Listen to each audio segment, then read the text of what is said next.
Welcome to another episode of Listen to Us Rant About Movies. I'm Wes Ford. And I'm Zach Harris. We rant about movies and drink while we do it. Today we have a special guest with us on the podcast. Sean Pierce returns for our annual Top 10 Films Countdown. How's it going, Sean? It's going good, yeah. 4th year in a row of doing this. Pretty pumped. Yeah, man. Wow, 4 years. Yeah, it's the 4th time. It's pretty crazy. It's insane. That's awesome. So I assume we're probably all drinking something separate, right? Yeah. Yeah. Mm-hmm. I'm doing another one of the Brooklyn Winter Lagers that I had last time. Nice. Yeah. So I gotcha. digging on that. I'm doing, I got Off Colors Very, Very Far, which I got for a few episodes ago, and was quite taken with. It's very good. It's become a standard Nice. beer for me, so. Johnny? Yeah, and, I'm recovering from sickness, so I'm doing a hot toddy. So got a little bit of tea, got some whiskey, and got a little lemon peel. So I'm gonna pace myself a little bit and drink some whiskey. Yeah. That sounds great. Well, cheers. Cheers. Cheers.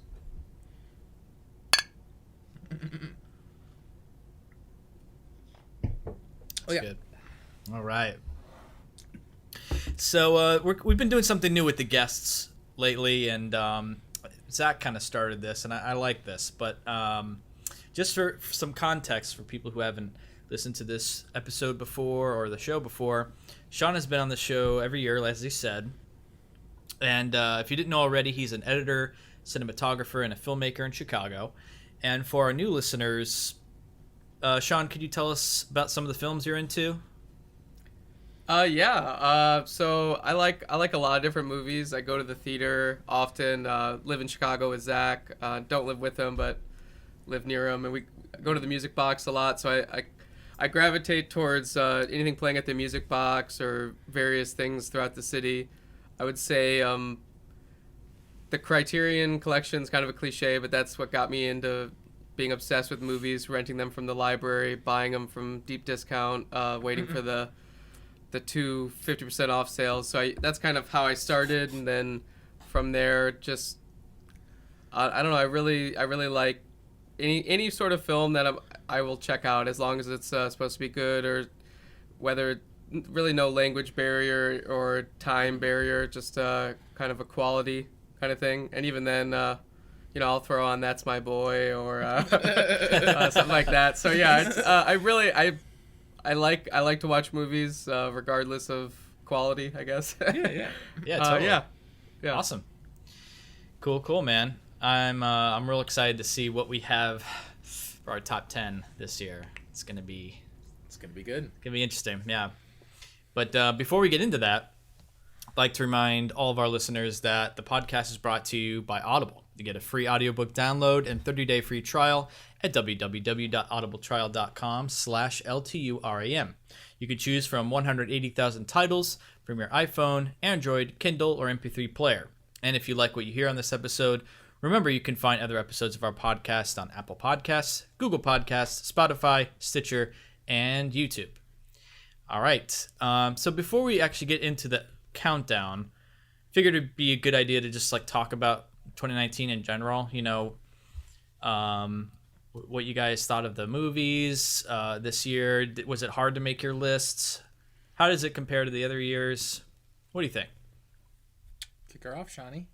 Yeah, sure. I would say that it was a slow start to the year for me. Looking back on the year, it's can be a bit dry to start out, and normally that's good because there's a lot to catch up on from the year before that you kind of you want to see, you're excited about, but it starts to trickle out. Totally.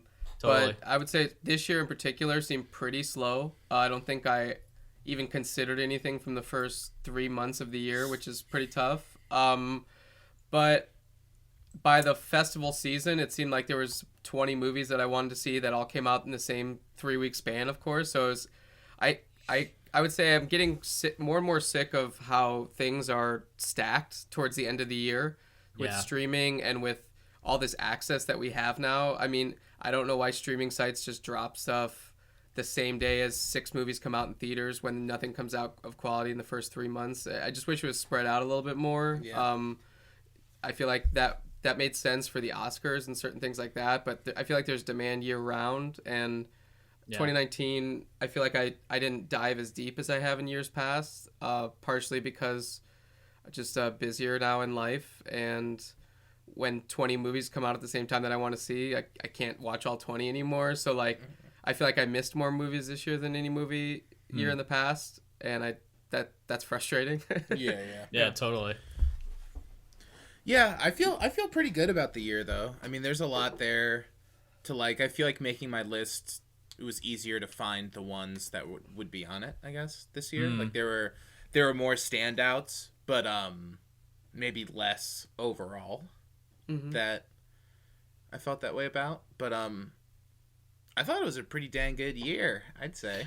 Yeah, I was pretty happy with the movies. I will say, like, I feel like with my list, I felt like there was a lot I wanted to put on there, and it kind of like you happen to catch me on this particular day. You know what I mean? So like tomorrow, my list could be switched around. You know, so it's sort of I feel like that was different for this year. Like usually I kind of have like a set list, but for this one, it was sort of like this is where they happen to fall in this moment. You know what I mean? A lot of morphing. Yeah, I had a lot of movies that I liked this year. And I feel like I saw more movies this year than I have in the past like 3 years compared to those. I had the opposite of your problem, Sean. I felt like I had more free time this year, and I watched a lot of movies. So I feel Do you like have your count from Letterboxd of how many you watched over the year? Because doesn't it tell you? I do. I could pull it up. I'm just curious. Do you have yours? Yeah, mine was 230. 230. I don't have it with me. It's in an email. But those aren't all new, obviously. That's just everything I watched. Did you see your Letterboxd year in review? Did you see that? Yeah, I briefly looked at it. It's cool, man. Yeah. Yeah, I looked through the whole thing and just like the year in general. I'm bad at logging. Yeah, get better at logging. Yeah. Bro. Yeah. And you can have this data. You can have this data. It could be yours. I stuck to it all year, and that's impressive. Yeah, every time I watch a movie, you know. I mainly like the diary function. I like being able to go back and like see what I watched at what time. Right. Because you lose track, you forget. You know. You forget. Always remember. Never forget. Are there? Well, actually, let's go around too and say what movies did you guys miss? Like you didn't see that's not going to be on your list. Oh yeah. Shit, I forgot to. I can start. I wrote a list, but here's movies. Some crossover there. Yeah, these are the movies I didn't see that like I wanted to see. I just didn't have a chance or whatever. Portrait of a Lady on Fire, Last Black Man in San Francisco, The Souvenir, A Hidden Life, which I really want to see. Oh yeah, fuck. Long Day's Journey into Night. I think you saw that, Zach. Did it work? Yes, I did. Atlantics, Hustlers, and Birds of Passage. Those are some of the ones that I wanted to check out, and I just didn't have a chance. Definitely missed The Souvenir, A Hidden Life, Portrait of a Lady on Fire, and there was one more that one of your early ones. Last Black Man in San Francisco? Yep, I haven't seen that either. So yeah, missed all those. Missed Honeyland. Really wanted to see that. Oh yeah, I didn't see that either. Didn't see American Factory. Wanted to watch that. And I feel like there's another big one that I'm forgetting. John?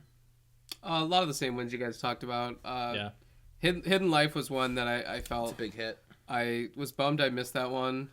Also, I don't know if this would have made my list, but I love Todd Haynes, and I was bummed I didn't see Dark Water, the movie he made. Oh, yeah. That too. I normally try to check all his movies in theaters, and just came out during Thanksgiving, and there were 10 other movies that came out in that period, and totally. It's a hard sell to go see that one over Knives Out with family members. So, for sure. I would say that kind of those two are two that spring to mind as like ones that I just missed. Yeah. Yeah, I was bummed I missed Dark Waters too. It kind of left fast. Yeah, it did. I mean, it was a Thanksgiving movie about like a DuPont case that didn't go well. Like, it's just really sad. My family all really wanted to see it because it's based like around, you know, where they live in West Virginia, and my grandfather worked for DuPont, and my mom was like, I gotta go see it. And then when I went, it had like stopped showing like the day after I got there. It's a bummer. You had a short run. Yeah. Yeah, this was some good ones, I think. So we won't be seeing those on our lists. And man, later when we get to honorable mentions, I'm gonna probably be kicking myself like, why didn't these make my top 10? But I guess we're gonna hop into it, guys. Yeah, man. Let's do it. Let's start the countdown. Here we go. You ready? Mm-hmm. Got your 10? All right, I'm up first. Number 10 for me. Number 10 for me is Apollo 11. Nice. That's a good one. Love that movie. Yeah, it was great. It was just like, what an incredible achievement to take this old footage, clean it up, and edit into like this intense revisit of this massive accomplishment in human history. You know, it felt like it was shot, you know, very recently, and we're talking like 50-year-old footage here. You know, and it looks amazing in 4K. I wish I had seen it in theaters, but it was only here for like one night and it was gone, so I missed it. Yeah, bogus. But it was just an incredible documentary. Just like this is what happened. You know, this is how it happened, and it shows everything and some amazing footage in there of like it landing and on the moon and all that. Some unseen stuff. So, I loved it. Apollo 11. Hell yeah, it's a banger. All right, Shawnee. Yeah. Sean's up. Also, just for anyone listening, Apollo 11 is free on Hulu, and definitely worth checking out if anyone hasn't seen it. Yeah, it's like super short, really watchable. Yeah. Very entertaining. All right, my number 10 is Atlantics. It's a good number 10. It's yeah, it might be on someone else's list. I don't know. It's a Netflix release. Played at Cannes Film Festival. First time director. I believe they did shorts beforehand. Basically, I don't really want to describe it other than just to say it's a modern ghost story. Ooh. And really? yeah, and I don't think that's much of a spoiler. That almost paints it as something that it's not, but it starts out as one movie, changes to another, and then becomes a third movie, but it never is. It's never jarring. It's like, it just feels kind of like you're along for the ride.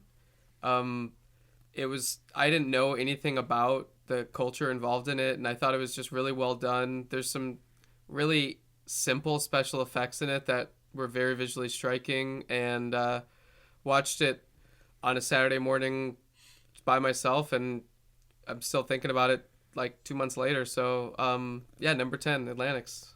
Nice. It's a good Yeah, one. I've heard a lot about that movie. I didn't check out yet, so It's solid. definitely need to. Netflix, man, it's easy. Yeah, Easy peasy. right. It's awesome. All right, Zach. All right. You're up. My number 10 is Manos, which I watched recently. One that I missed when it came out, but rented it. It's basically about a bunch of child soldiers in Latin America, and it's them on like a mountaintop, basically taking care of hostage, and it's just kind of how the hierarchy between them plays out. They're probably like range from like 13 to 20-ish, somewhere in there. And it's very well done. It looks mind-blowing. Like all these shots on this mountaintop above the clouds, and like it's really crazy. There's also some nice, they end up changing terrain, so you get some, you know, visuals of a different area as well. And I thought all the performances were really good, especially for, you know, a movie that's basically all children in it. And I thought the score was incredible. It was Mika Levy, that's her name, right? Who did the score to Under the Skin. Oh, cool. Nice. And Jackie. So that was a definite highlight for me, and I thought it was extremely good. How'd you watch that? I rented it on Prime. It's like $5, I think. Okay, cool. I might check that out too. Yeah, worth Sounds watching. great. Awesome. That- All right. That would that was. that would have been on my list of ones I wanted to check out. That was one that I was bummed I missed. Oh yeah. All right, cool. That's Monos. All right, number 9. Moving on. My number 9 is The Farewell. Nice. Yeah. I would say I agree with you, Sean, earlier. Like, it was slow at the beginning of this year, and then this movie kind of came along midway, and that's when I feel like it's finally started to pick up. This was one of the first ones that I really loved from this year, and it stuck with me through the whole year. Just a really good movie. You know, like, grandmas are a treasure. You know, Awkwafina puts in an incredible performance. The movie makes you feel real good, and it makes you, it asks important questions, and ones that really speak to Chinese heritage, especially. So I found that kind of fascinating. And but I feel like it's universal as well. Like, everyone needs to see this movie. Just a really, really good comedy drama with bonds that I feel like anyone can relate to. Totally. Just really enjoyed it. So yeah, The Farewell. Yeah, it's a good one for sure. Oh, yeah. All right, Sean, you're number 9. My number 9 is Little Women. Ooh, Nice. Little Women, probably too low on my list. It's one that I look forward. A lot of these on my list, honestly, I'd say over half of them I've watched twice. I've only seen this one once, so just I look forward to watching it again. But this one really took me by surprise. I'm sure a lot of people are familiar with the source material. I remember we read excerpts of it in middle school, I think, like 6th grade, and then we had to watch the 1994 movie. And I mean, granted, I was 11, but I found it so, like, boring and didn't appreciate it. And it was so dry. You know, it's like almost just impenetrable. But watching it this time, immediately I was like, oh, this is really impressive. And I just felt like the whole way it kept this pace up of being really energetic, but without feeling like I was missing stuff or that I was rushing over stuff. It just, the way it cross-cut, I thought it's done a lot where people are cross-cutting between the past and the future, but it was done in a really well planned out way. It wasn't just like they shot 2 things then cross-cut it. It felt really intentional. There was a lot of good mirroring without feeling too repetitive. I was just blown away. I thought it was I liked Lady Bird, but I was a bit cold on it compared to the hype of Lady Bird. But I thought that Little Women was a huge step forward, kind of really made Greta Gerwig, I think, one of the most exciting directors heading into the new decade. I was very impressed with it. And then I wasn't super familiar with the book, and then I looked into kind of what she changed, and all those changes I was impressed with, and I was, you kind of go in expecting one movie, and then she had basically transcribed how the author wrote the book into the narrative of the book. It just was really impressive. Right. And I feel like for someone, like, I saw it in a screening at the Music Box with a lot of mothers and daughters, and they were like sitting next to each other around the holidays, and people were like holding their mom's hands and like crying, and it was like you could hear like people weeping. I don't know if you've seen it, Wes, but yeah, I saw it. People were like crying, or like a scene would start and people would just start crying, and I was like, oh, I guess that person dies at the end of the scene, because it was just like, it's like, oh, like, like someone becomes sick and then someone just started crying, and it was like, oh, I guess they died. You know what I mean? Like just like, it was really cool to feel like you're a part of a book that you never had a history with. I don't know. I felt like I was let in on seeing why an important piece of feminist literature was like really impactful. So yeah, probably too low on my list. Little Women, number 9. Yeah, it's a good one. It's a good movie. Yeah, liked it a lot. All right, Zach. My number 9 is 1917. Nice. Thought it was a really impressive movie. It was very engaging. I thought the way the camera moved wasn't necessarily like distractingly one take, which I was a little worried about, that it would be a little too flashy, but The movement felt really good, and I just really liked the story and telling it in, almost real time. I have a slight gripe that it is a 2-shot movie. It's not a 1-shot movie, but there was a hard cut in there. But, yeah. but you know what? It's still making number 9 on my list. I thought all the performances were great, and I really liked the score. I thought it was really good. Nice. Cool. All right. We're moving on to number 8. My number 8 is The Irishman. Ooh. Probably a little lower than some of the other guys put in there. Who knows? Man? But Don't put me in a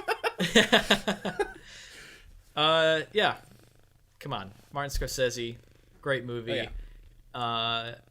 I think I probably liked it less than a lot of people, but I obviously still really, really like it. It's number 8 for me. So Yeah, number 8's high. Yeah. yeah, so I think it's an incredible film overall. I liked how you get to see like the opposite side of the mobster film. You get to see the negative of this kind of life really isn't that great. When it comes to having a family or anything substantial. There's a lot of bad things that will come with this lifestyle, and I liked seeing that. I thought Joe Pesci was amazing. I thought Al Pacino was amazing. I didn't buy for 1 second that Robert De Niro was Irish, but whatever. I don't think that he was the best casting choice for that role, in my opinion. So maybe that's why it's a little lower for me. He's still an incredible actor. Still incredible. But I don't know, the Irish thing bothered me.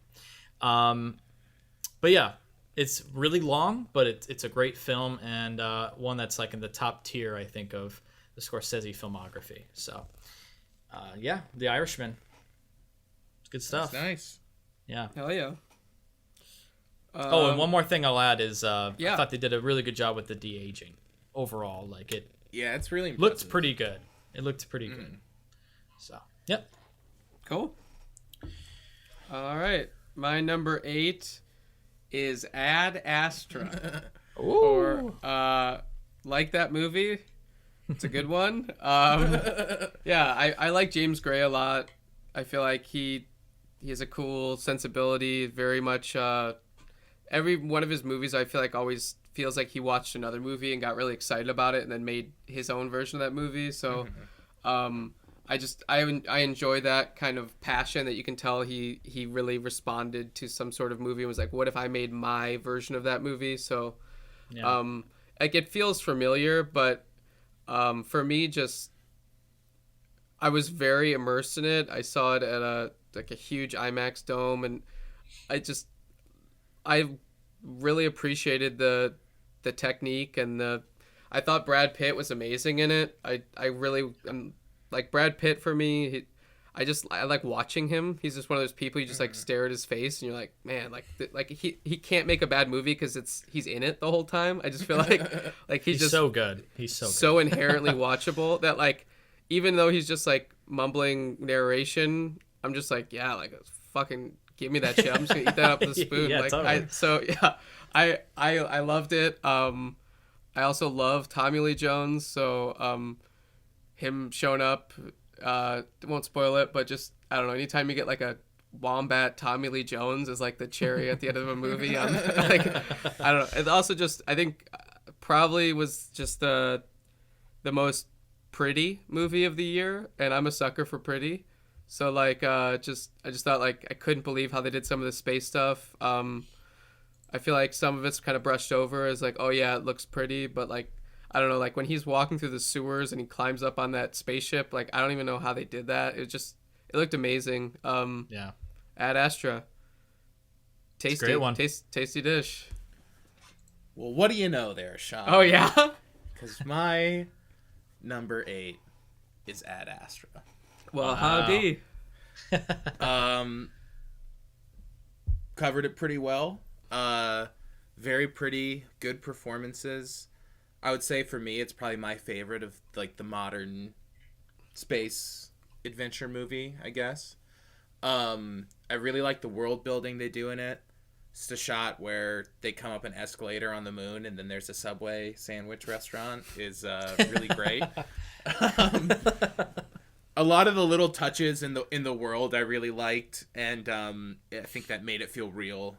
And I also appreciate the sort of aligning of the personal story and the like mission objective, where I feel like in a lot of movies, I don't inherently care as much about like the emotional attachment, or it feels shoehorned in to another idea. So for me, the fact that like it's a story about a father and son, but that's built into the narrative of like why it's happening, I think works a lot better for me in like this context. So yeah, it's a banger, and I'm a big fan. Good. Hell yeah. Ad Astra. Love it. Add a straw. All right, we're moving on to number 7. My number 7 is 1917. Oh. Nice. I actually saw this like this afternoon. Oh, wow.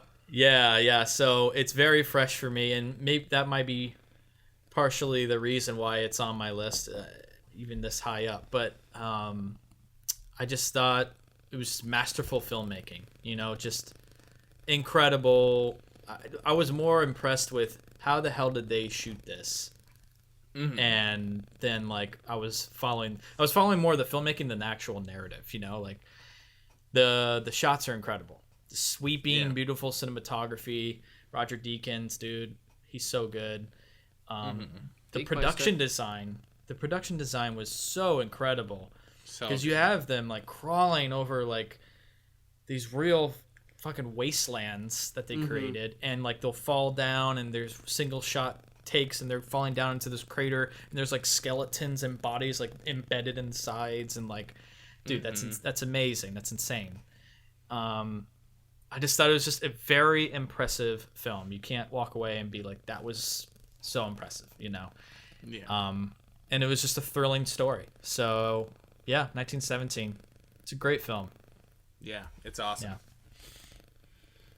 All right. Then I guess I'll go with my number 7 to change it up a little bit. 1917.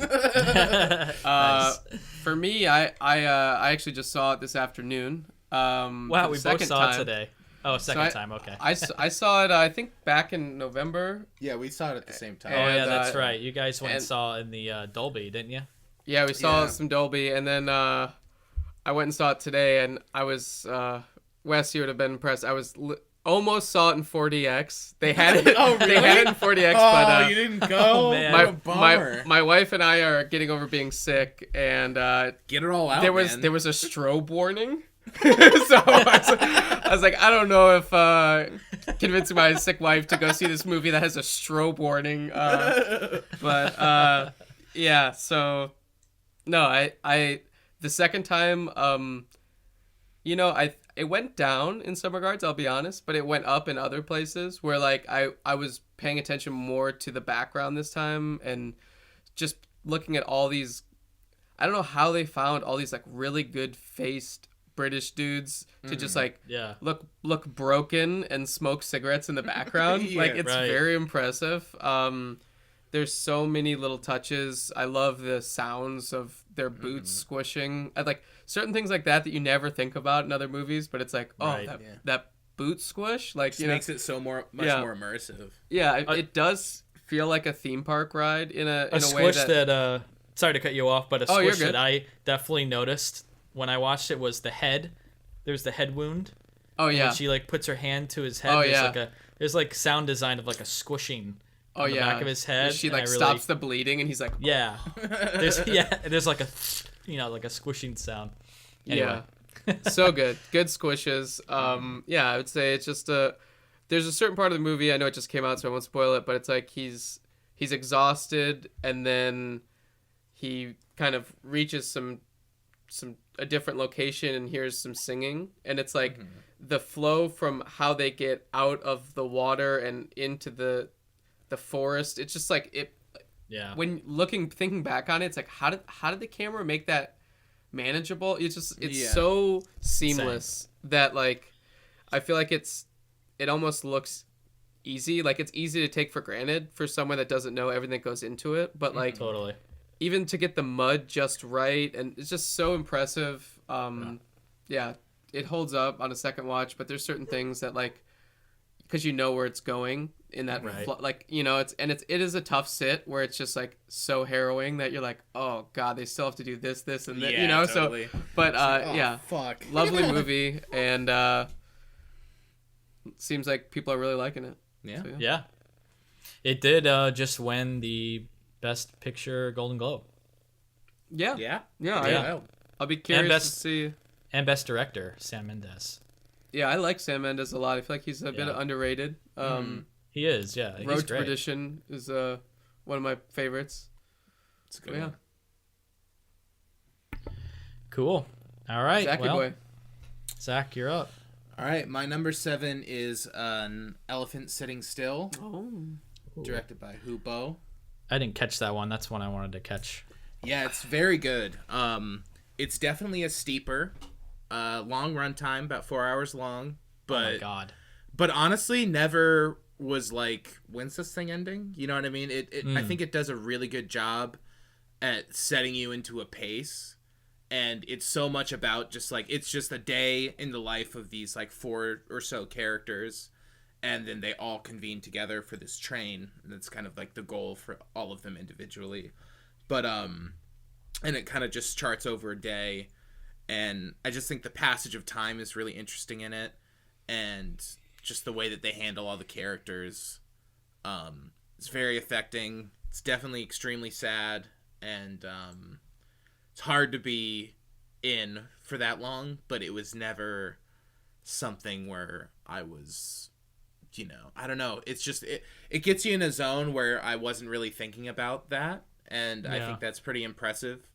Stylistically, it's really interesting. A lot of one takes, but a lot of one takes where you realize it's like, has it not cut for like 20 minutes? You know what I mean? It's just kind of, I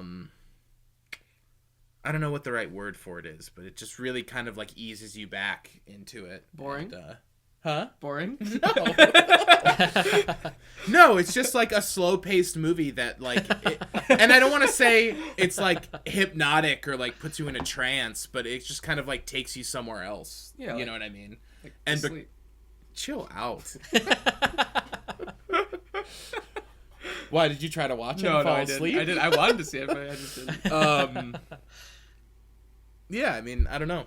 I thought it was an interesting atmosphere for sure, and it was very affecting. So, Nice. my number 7. Gonna have to check it out. Yeah, man. Yeah, Talk me about too. 4 hours, dude. All right, cool. Moving on to number 6. Getting up there. Oh yeah. My number 6 is Once Upon a Time in Hollywood. Nice. Yeah, I just really dig this movie. I saw it 3 times. I've seen it 3 times now. Wow, nice. Yeah. So I watched it in theaters, and then I bought the Blu-ray, and I watched it once by myself, and then once I watched it with my dad. And yeah, I just really dig it. I don't know. I like that it tries something new, and it's not your completely predictable Tarantino movie. It feels like it takes its time. You live in this 60s era. You really feel like, oh man, what a different time this was. You're just kind of feeling it and breathing in this, like, and just kind of relaxing on this ride. I don't know. I just really dig that. And it felt like a more mature film for him too. And one that feels like he's wrapping up his career. This is his 9th film. He's supposed to end at 10. And I feel like just sort of had a mature mentality to it that's different. And I don't know. I liked that. But yeah, Brad Pitt, he's amazing. Yeah, killing it. He had a He's good been year. killing it this year. He did. Yeah, and it's really entertaining. I just found it really entertaining. Leonardo DiCaprio, he's good. Margot Robbie, she had a smaller part, but she's great.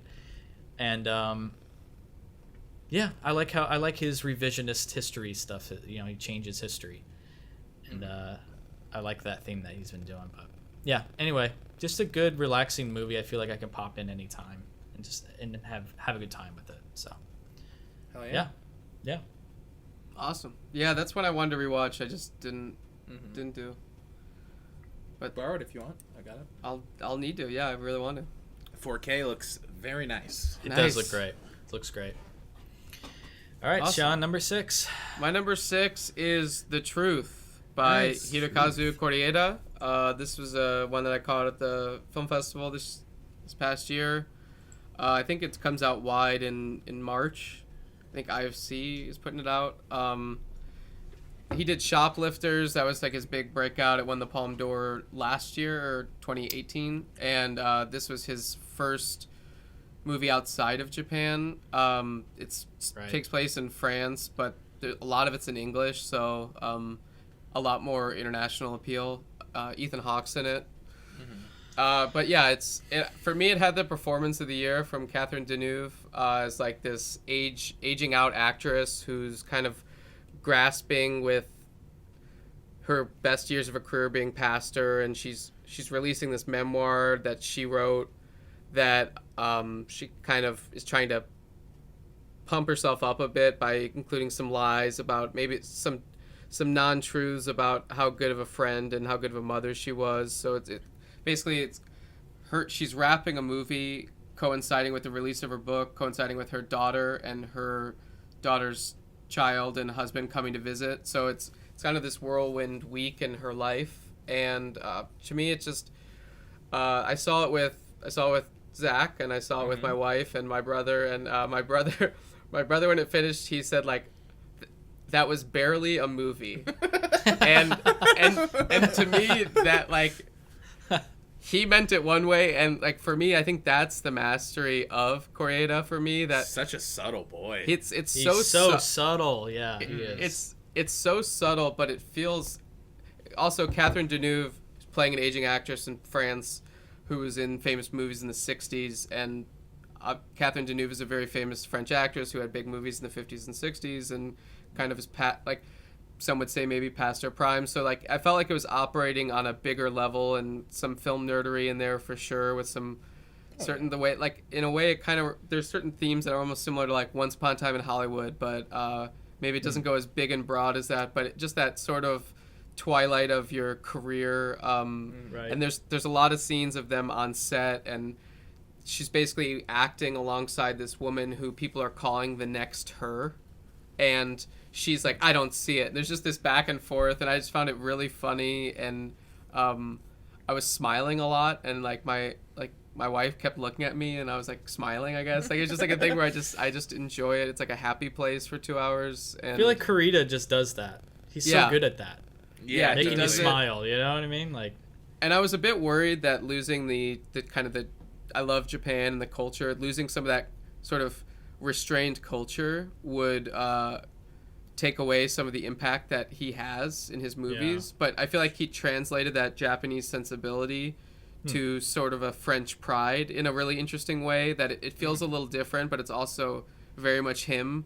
Like there's a scene where they all go out to eat with her former assistant / butler, and then they go dancing in the street, and like it sounds really lame, but it's just delightful. That like Ethan Hawke is wearing like a very cool hat, you know, but like it's I don't know, it's my kind of like art film, and it's one of those things that like in the wrong hands I just feel like would be like Really insufferable, or like some really Totally. bad movie that I don't know how he does it, but I was really pleasantly surprised to see that it translated to English so well. Yeah. nice. The Truth. Yeah, that's one I definitely wanted to check out too. I didn't get to, just because I didn't have access to it over here. But yeah, I'm looking forward to the wide release. That'll be cool. Definitely gonna check that out. Yeah, Absolutely. You definitely should. Yeah. Cool. That's The Truth. Zach, yeah. you're up. My number 6 is Long Day's Journey into Night, Nice. directed by Bygone, and it's a really interesting movie because it's like the most small scale event movie I think I've seen, in a way where there's about 75% of the movie is this like story, and it's about this guy, and he's looking for this woman that he knew, like kind of a lost love thing, and he's looking for her, and she kind of doesn't want to be found. and it's like verging. There's some like, it's like a kind of like there's a gangster movie going on, but there's this other movie like we're to the side of that on this like parallel journey kind of. And then at a before like the movie starts, it's like at a certain point in the film, put on your 3D glasses or join our character by putting on your 3D glasses, and everyone in the theater goes like, oh yeah, when he starts to put them on and like the title card comes up, and it was just so much fun.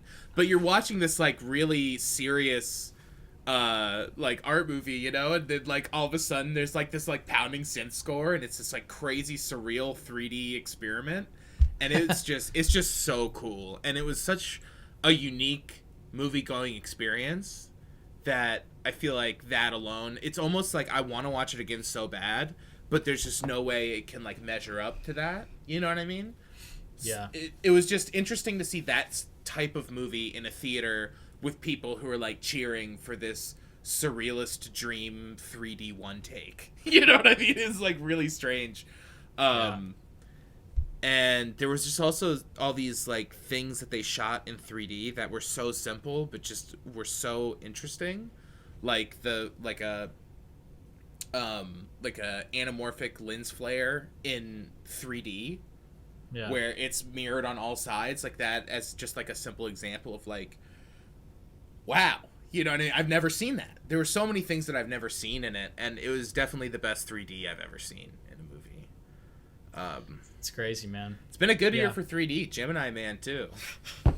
Good year for 3D. Don't spoil your list.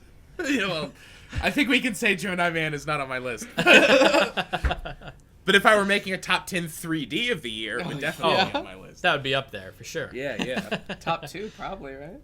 Star Wars in 3D was actually pretty good. Oh, you saw Star Wars in 3D? Yeah. Oh, really? That was cool. Interesting. Yeah, the lightning at the end. He's doing the lightning. I was like, damn, this 3D's a bang, or... Huh? Who? Well, I don't want to spoil who does the lightning. There's lightning at the end, and it looked cool in 3D.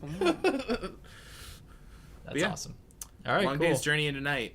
It's still very much worth watching. I think it would still be a good movie with the 3D aside, but it's Do you still think it'd be just as enjoyable? Probably not as enjoyable. Not as enjoyable, probably. Yeah, but still would be good. Like I don't think it's like valueless, but it's just hard to return to after that sort of experience with it. That's cool, man. All right, awesome. Long Day's Journey into Night. Another one I didn't get to catch. But yeah, that's a good one. I know you've talked about that quite a bit throughout the year as well. Mm-hmm. It's really good. That was probably the first movie for me this year that I saw and was really taken by. Nice. Cool. All right. We're moving on to number 5. We're about halfway through now. My number 5 is Marriage Story. Nice. Yeah. Oh, yeah. This movie is just... It's fantastic. I think it's one of Noah Baumbach's, one of his better films. Definitely, at least within the last few years, in my opinion. It's up there for me. When I was watching it, everything felt monumental. You know, everything felt like this is great. You know, and I mean, just the amazing blocking. There's incredible blocking happening. You know, and the acting is just everyone's acting their fucking hard out, and it shows on the screen, and I think the performances are incredible. I think they're 2 of the best performances of the year. I've never seen Scarlett Johansson like pour herself into a role as much as this one, and Adam Driver is also just, he's so good, and it's both really funny. You know, I laughed at this, but it's also incredibly heartbreaking and depressing at the same time. And I feel like it's pessimistic, but it reflects this reality, you know, that divorce it's a fucked up process, and the system is broken, and even if you love each other and you know, hey, this isn't going to work out, it's still, you end up like making it a competition, and the system forces you to do that. And I found that really insightful, especially as someone who is still considered a newlywed. I'm terrified of this, you know, like this sounds horrible. I never want to get divorced. And it shows that ugly side, you know, like they weren't even out to get each other, but through this process of our society, they are forced to like battle against each other, and it's terrible. So I found that really interesting to have such a realistic, insightful look into something. Even though it's called Marriage Story, it's really a divorce story, and I don't know. It's just a really great film, really well written, and great performances. So, yeah, Marriage Story, something that just kind of stuck with me. I couldn't really ever forget. Hell yeah. Yeah. Very nice. Sean, number 5. Number 5 is gonna be High Life, the Claire Life. Denis space thriller, I guess, for lack of a better term. Yeah. So this is probably the first movie I saw this year that got me really excited. Robert Pattinson is basically on a prison ship, caring for a baby for a large part of the first 20-30 minutes of the movie, and that stuff was so incredible. I thought that him interacting with the baby, I've never seen anything like it before. It made me wonder why there's not more movies of people with babies, and just like babies are insane, and like caring for a baby is crazy, and I don't know why people, they're always like, whenever someone's caring for a baby, it's always them holding a baby while it's peeing and they're like running to get it to a toilet, but like just showing like just watching the baby breathe, certain things like that, just I visually kind of blew me away.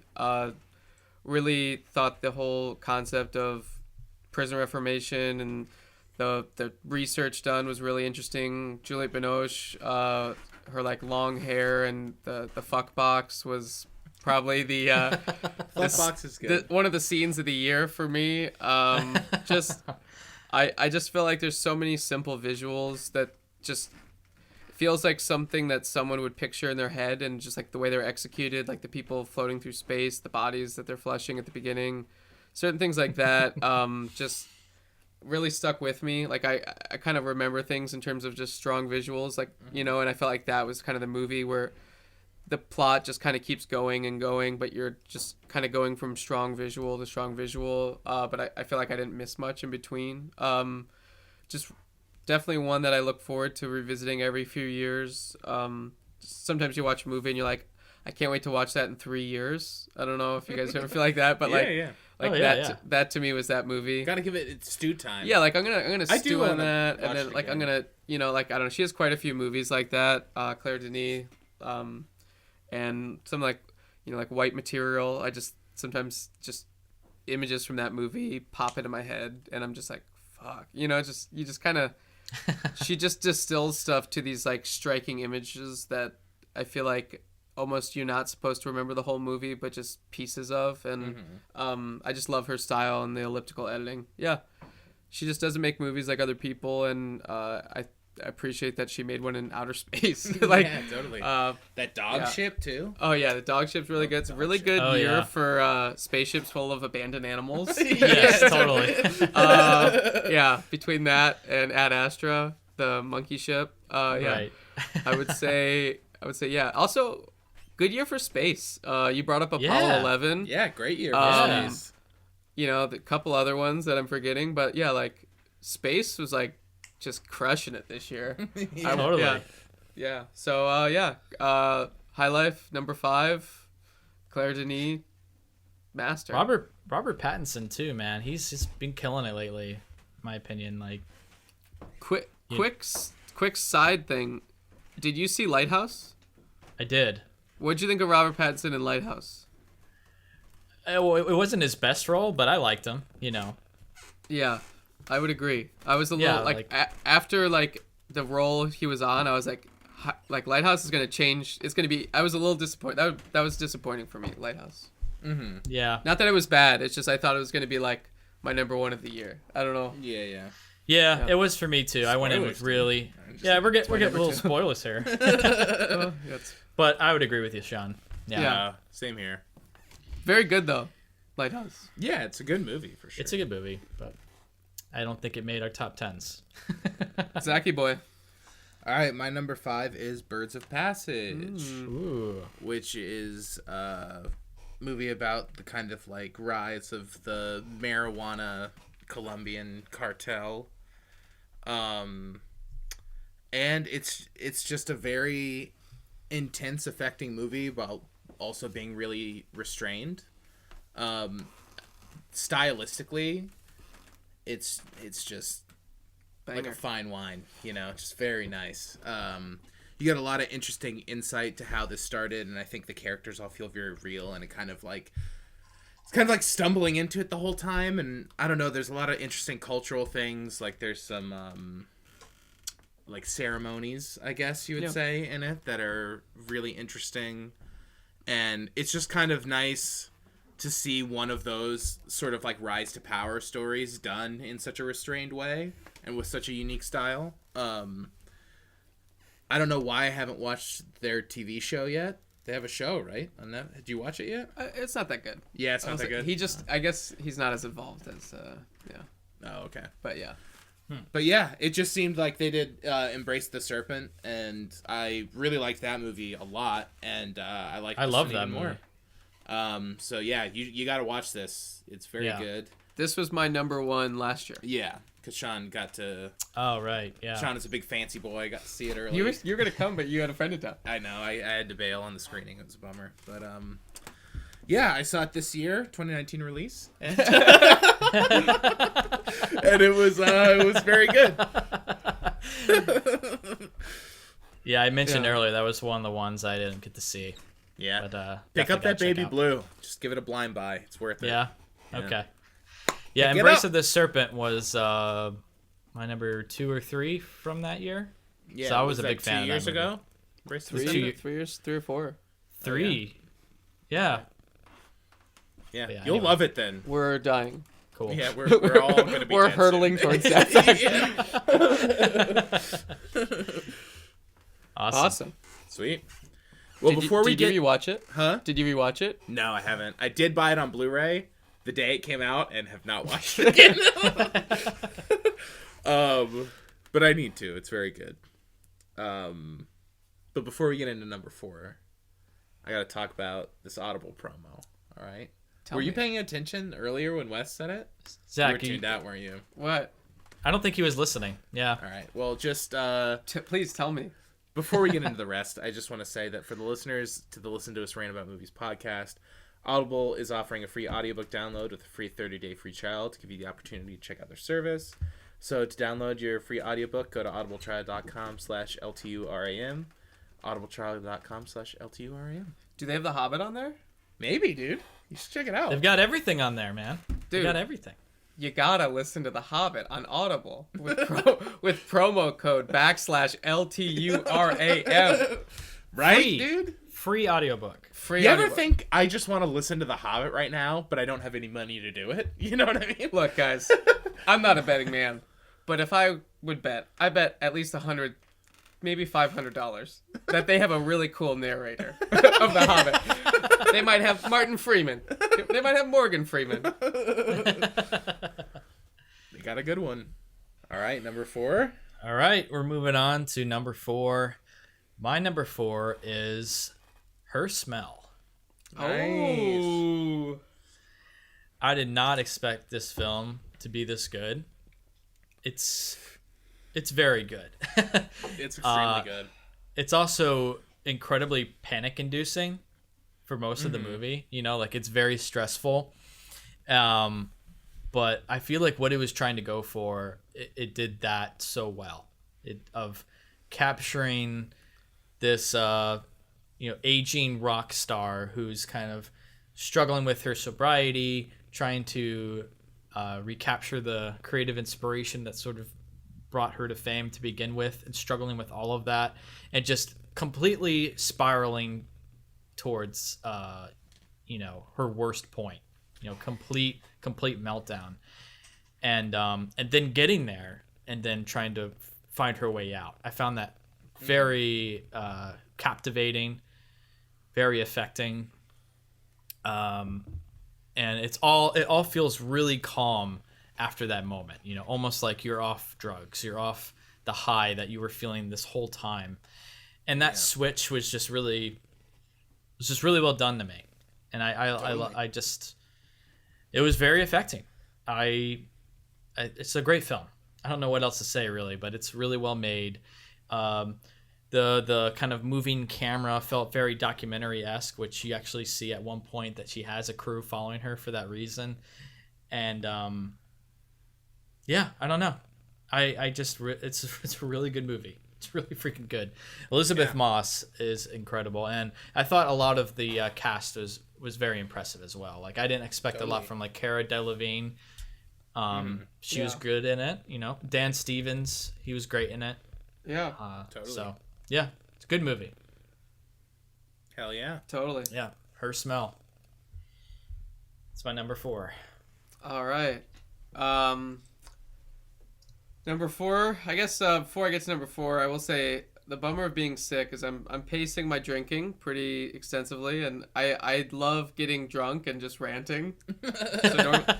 So normally by number 4, I feel like I'm like fired up, you know, hot takes and whatnot. Slam the rest, buddy. No, I'm sick. I need to recoup. I'm an old man, but I will say.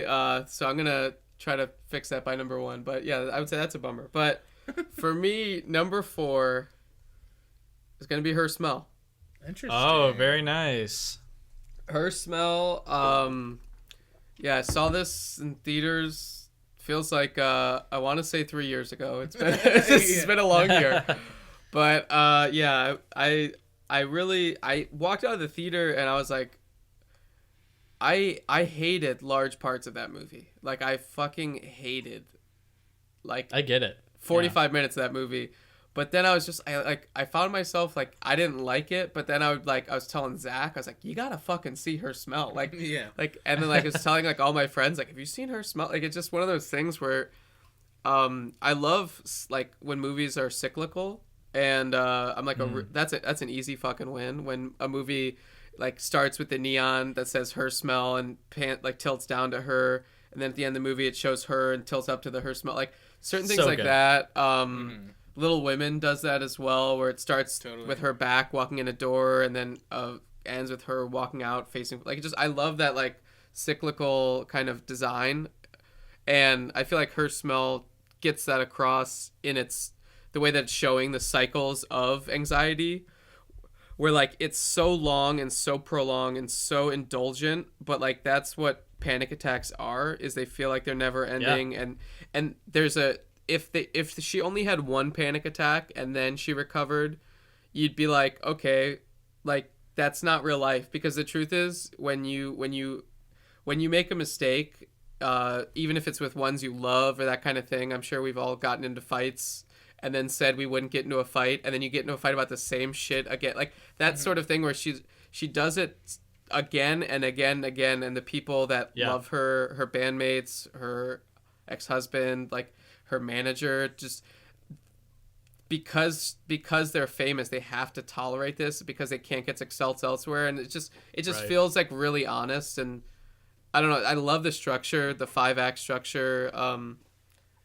There's a scene where she plays piano for her daughter that is like, I feel like it shouldn't work at all, and that's kind of my favorite scenes are the ones that don't work on paper. But I'd say that movie, it gets across fucking up really well and repeatedly fucking up, and people giving you chances. You know, a lot of times in movies they say like, I've given you so many chances, but like, you know, you're like, well, okay, but like this really shows that and shows the pain she causes others. I think it's really effective. She gets so many chances to the point where it's like there are no more chances. You know, like absolutely. This is the absolute worst point you could be at. You know, complete self-destruction. It's crazy. Yeah, and to me, this and Uncut Gems are kind of similar in the sense of like we talked about this actually on the last episode of the podcast. We were talking about nice. It's fine. Totally, I remember. Continue your point. Yeah, just I guess you guys already talked about it, so I won't bring it up because it was really well said. No, but that's not what I mean. no, That's just not what I mean. that sort of cyclical burning bridges, and you can't get out of your own way nature of it. I think it's just I don't know. I just love. It didn't need to be a biopic of like 100 scenes of her rise to power and all that stuff. Yeah. It's just 5 extended long scenes of just life, and I like that structure, and it was good. I don't know. Yeah. Number 4. Well, you know what, guys? I'm gonna have to agree with you, boys, because it's also my number 4. Wow. It's just a number That's 4 amazing. movie, I guess. Yeah. We don't normally all amazing. agree on a Yeah, number. yeah, that's funny. Hold up. We've never had any of our choices line up at the exact same number like this before. Yeah, it's wild, right? In 4 years. 4 years, number 4, her smell. It's a Woo! magic number. Woo! 4-4, baby. 4-4 Wendy's. Yeah, I mean, y'all said it pretty good. I just really enjoy this movie. I think the performances are great. I think it's a really interesting portrayal of just a person that kind of just is like a tornado. Yeah. And I think that the interesting difference, I guess, also comparing it to Uncut Gems, because it's a similar energy, but I think this does a really good job at focusing on those like around them while they're maybe not present, and just being able to feel the anxiety of that person's fallout like around you, and feeling that in the sound design and the score, in the way that she'll leave a room and it's almost like everyone has whiplash because they're just like, what the fuck is she doing? And then you can hear in surround like the score, like the weird like LFOs and the synths like wah wah wah, just kind of like morphing around you, and then it suddenly gets louder, and then she busts through the door again, and it kind of has that nervous energy, kind of like where you don't know if they're gonna come back or what's gonna happen, and I think that's something that's really hard to convey, and that they really nailed on a technical level in that. What's crazy is like that's how it, you would feel very tense in those moments if you're in that room with her, having to deal with her. Yeah. Oh, here she comes. Oh God, it's very intense. So Absolutely. I feel like it captured that really well. I love the kind of what you guys are talking about. I love the scene when she's in the studio and they bring in that band that like idolizes her. Yeah. And then in the span of like 10 minutes, they're like, this person fucking sucks. Like, totally. like just like that like immediate like don't meet your heroes, but like she's not outwardly trying to be mean. She just can't help herself in like a really interesting way. Yeah, because at first they're like, anything you need, like we'll play backup for you, we'll play your songs. Yeah. And then they're like, hey, they idolized her. We're gonna go like outside and like talk about it. You know what I mean? There's definitely like a flip in that, and it's really interesting. Nice. Number 4, all her smell. Very cool. Her It's smell. a smelly number 4. All right, we're moving on to number 3. This is where it gets intense. The heavies, they're rolling in. My number 3 is Parasite. Oh, nice. This movie's incredible. This movie is just great, man. incredible. I saw it at Enzion, so I did get to see it in theaters, which I'm very happy about. I didn't get to see it in theaters for her smell, but which I wish I had. But Parasite, I am also glad that I saw in theaters. Man, this movie just, you never know where it's going to take you. It's one thing, and then it morphs into another thing, and then it morphs into another thing, and you're just like, holy shit, and it strings them all together flawlessly. Honestly, this movie should probably be a little higher on the list, but it's, I guess we'll get to it later, but this movie is just, it's unforgettable. That ride it takes you on it's addicting. You're with this family as they are parasites. They're leeching off the rich, and particularly this one family, and it's hard to describe other than it's just an unforgettable movie. Without spoiling it. Just what a crazy ride. It's funny. It's heartbreaking. There's horror elements. It's all these genres that I feel like he's done before. I'm losing his name right now. Bong Joon-ho. Bong Joon-ho. Yeah, Bong Joon-ho. Like with hold on, I've been drinking. The movie. Hold on, 1 second. Host. Snowpiercer. Mother. Okja. No. Okja. Like Okja does that a lot. There's a lot of genre weird tonal shifts. Tonal shifts bending, but I feel like this one did it a lot better. It did it almost flawlessly, in my opinion, and it's just a top tier 2019 film. It's absolutely. It's incredible, and I actually really want to see it again. Yeah, because there's a lot I just need to kind of revisit and remember because there's so much that happens. But yeah, everyone watch Parasite. It's great. Hell yeah. Hell yeah. I agree. Number three. All right, Shawnee. All right. My number 3 is Honeyland. Ooh. Nice. This is one I missed. It's Same. just a really good documentary. I'm gonna pull up the directors because want to shout them out.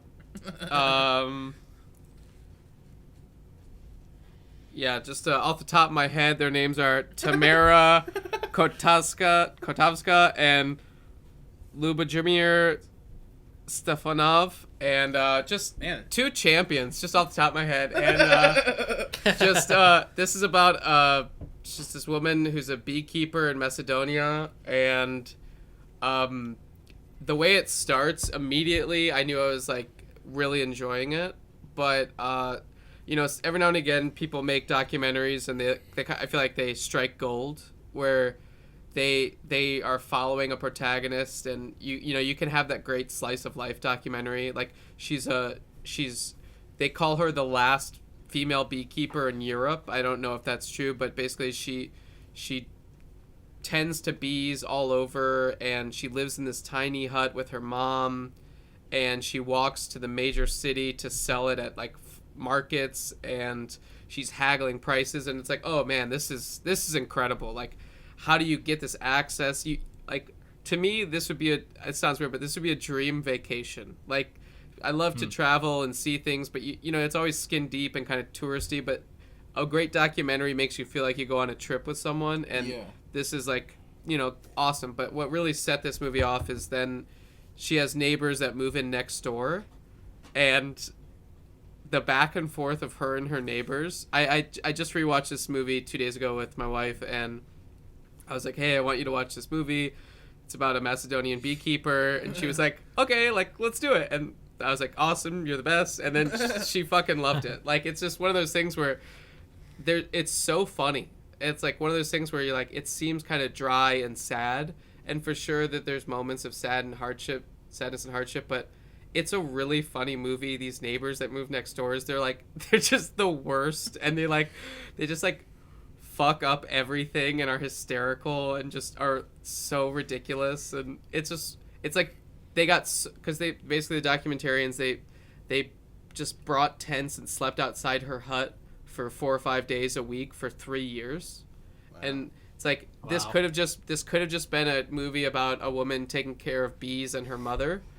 But these neighbors that move in next door, and like the trajectory of like the shit that they do, like, honestly, it's like something out of a sitcom. It's so funny that like if they remade it and like Cedric the Entertainer was like the pesky neighbor, you'd be like like this is like the worst. But it's so funny, and like I would just say that like this movie had me laughing hysterically. Like, I welled up several times. The cinematography is incredible. And I used to be really afraid of bees after a traumatic incident at 6 years old. But this movie made me appreciate bees, and now I am no longer afraid of bees. You overcame the bee fear. Thank you, Honeyland. So very nice. If anyone out there has a bee phobia, just watch Honeyland and hit me up. I'm on Instagram. The bees, man. As Neil Young would say, it's all about the bees, Save the bees. Save the bees. Absolutely. Buzz, baby. Do you think Neil Young's seen Honeyland? I hope he's seen Honeyland. That guy loves bees. Might be tweeting at Neil Young later tonight. You should. Do it right now. But yeah. As Zach said, buzz, baby. Buzz. Yeah. It's bee time, baby, 2020. That's great. All right, I gotta watch that Honeyland. movie though. Yeah, I do too. Also, it's on Hulu. It is? Watch it for free, and just Sean M. Pierce on Instagram. Tag me, mention me, throw me in your mentions, DMs. Just say, saw Honeyland, 5 out of 5, That's good to know because I almost watched it. I watched Manos instead. I had time for one movie, and I almost paid $5.99 to watch it. So. Well, it says on Amazon, it says the app. Not on mine. We'll go upstairs after. Yeah. Cool. Awesome. Cool. All right. Yeah. Yeah, Zach, hell yeah. you're number 3. My number 3 is Uncut Gems. Oh. Ooh. I was very nice. much. We discussed this recently, but I'm a very big fan of the composer of the movie, so I was really looking forward to it through that regard. I also really like the directors, but I definitely think it's a really interesting movie. It's super intense. All the performances are great. I think tonally they achieve a lot through the sound design, which is really interesting, and I think the score is totally bonkers in a way that's like slightly unnecessary but totally necessary. If that makes any sense. Like, it did not need to be that way, but the fact that it is, I think, is really affecting. It stayed with me a lot, and I've really been wanting to rewatch it. I don't know. Initially, I didn't know if I liked it as much as Good Time, but I think it's the better movie for me. And I don't know. I guess we talked about it last week, but Yeah. I'm also getting a little toastier as we continue here.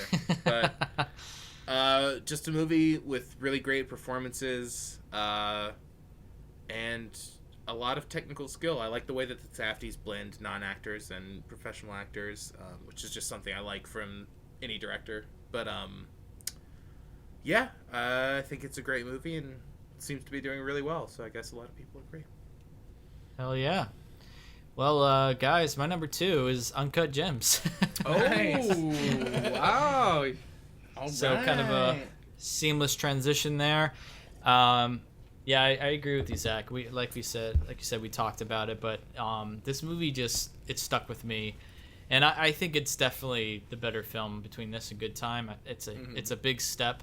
I think the Safdie brothers are really finding their groove, and I mean, if this is where they're at now, like, I can't wait to see what they do next. It's Totally. this movie was so good in my opinion. Adam Sandler he's acting in this. His character is like the worst human being, but Yeah. you're rooting for him the whole time. And yeah, incredible score. I've been listening to it. This movie just hasn't really left my mind, since we watched it to review. It's unforgettable. I can't wait to see it again. Yeah, it's really good. And when I first watched it, I initially had it way lower on my list. The more I thought about it and kind of let it settle in, it grew for me. And yeah, that's why I place it number 2. Growing out of shower, baby. Yeah. All right, Sean, you're number 2. Well, my number 2 is gonna be. He's deciding. He's figuring it out. That's where you go. Swappy boy. It's a tough. Swappies. I was torn between 2 for a while, Can't say what they are. You just gotta pick. and I will say my number 2 is. It's gonna be The Irishman. Okay. The Irishman. It's a movie. It stars Bob De Niro. It is a movie. And Joe Pesci, Poe Pesci, and Al Pacino. And basically, it's the three of them kind of bickering for 3.5 hours. I would say it's a great movie. Very effective. I appreciated the artistry that went into it. I feel like it was a big swing. Like, I think a lot of people undervalue doing a movie where you're gonna cast Robert De Niro to play a 30-year-old, and it's gonna cost $200 million. Because a long time ago, to go a quick story, Zach and I were at the Chicago National Film Festival, and I know a lot of our picks are from this film festival, so it seems like we see a lot of winners. But the truth is, we just don't talk about the shit ones. And we saw this movie called, was it 100-Year-Old Man Falls Out of a Window? Oh, yeah. And basically, that movie is the reverse of The Irishman, where it's a 40-year-old man playing a 100-year-old man. Yeah, and it's brutal. And it's like the equivalent of like, I don't even know, like if my like dad tried to be really cool. It's just like the worst. Like it's just like it's so cringeworthy. And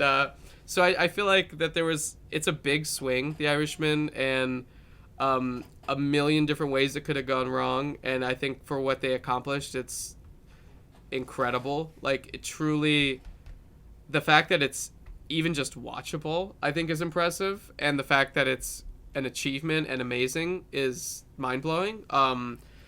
Like artistry in that sort of de-aging and making it in a way that I think almost adds to it. Like, yeah, like this movie, if this was by a first-time director, it wouldn't be as good because there's a lot of baggage that comes into it.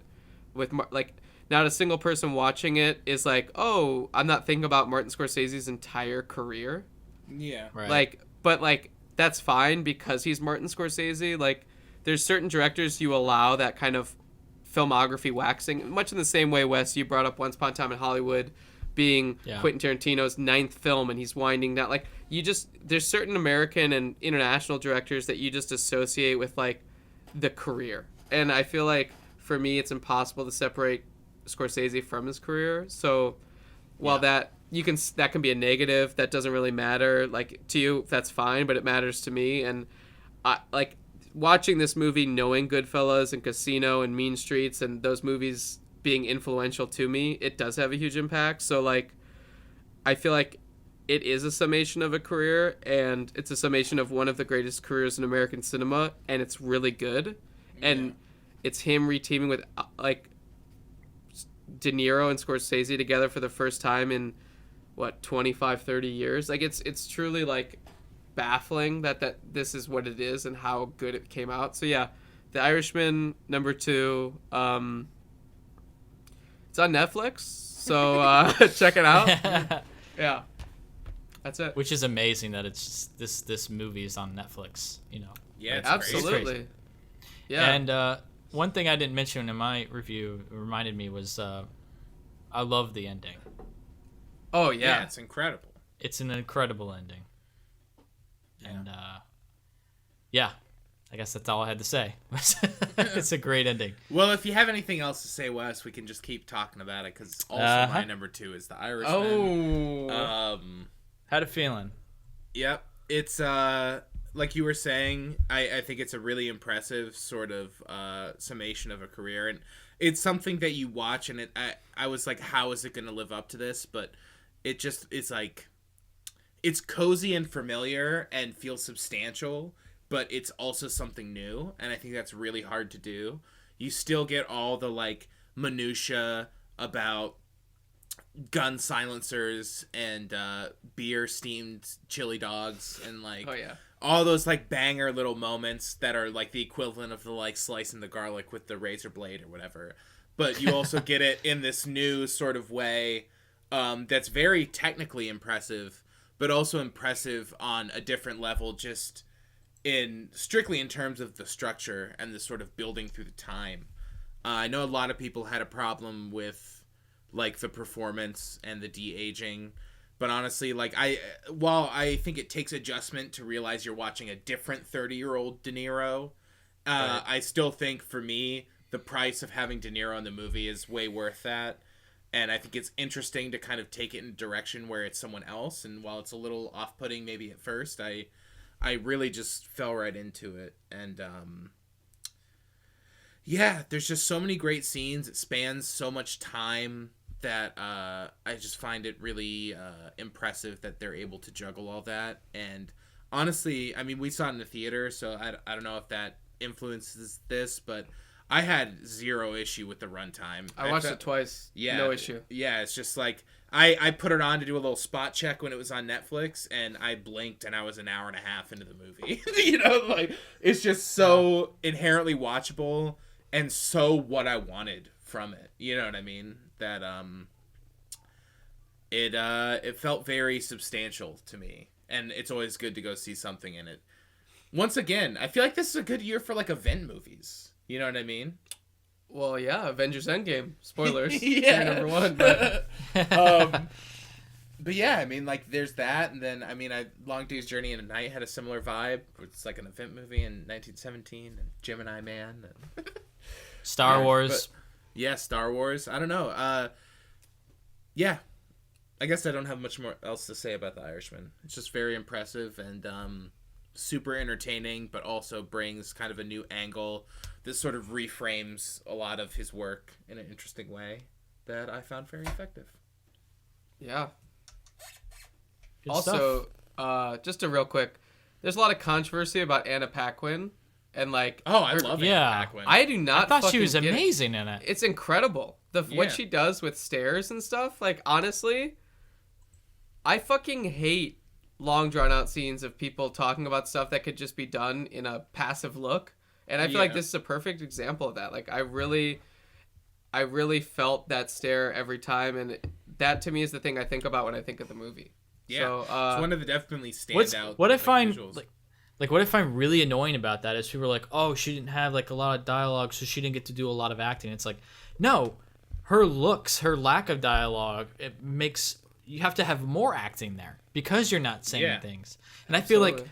what she did so much with so little, and I don't know, I found that incredible. She had a credible Totally. performance, even though she didn't have many lines. She had a great performance. Couldn't agree more. Absolutely. Cool. Agreed. Well, The Irishman. All right. Next episode. All right, Wes, here we go. All right, number one, one. baby! I really don't know what your number one is. Yeah. Number one for me is Joker. I'm just kidding. Oh, I was like, what? I just blew your minds. No, my number one is Ad Astra. Oh, fuck yeah. Yeah, I was You like, guys is it know- gonna be? Because it's not on his list yet. Like, You he's a guys space know boy. I'm a space boy. I'm a space Yeah. boy. Can't resist it. So I saw it once in theaters, blown away, and then I bought it on 4K, watched it recently. How tasty Again. is that 4K transfer, by the way? Oh my god, it's Watched so it the nice. other night. So good.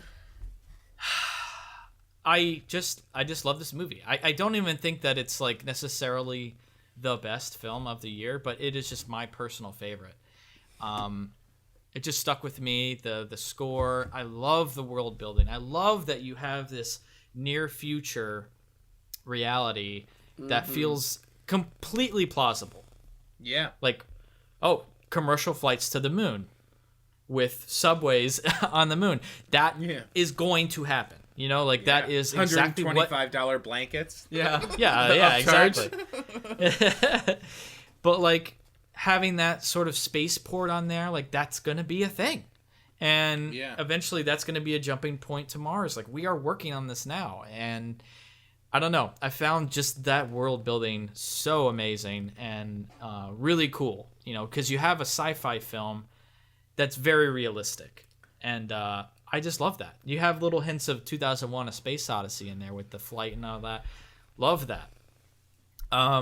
Also, Brad Pitt does probably one of the best performances of the year in this movie.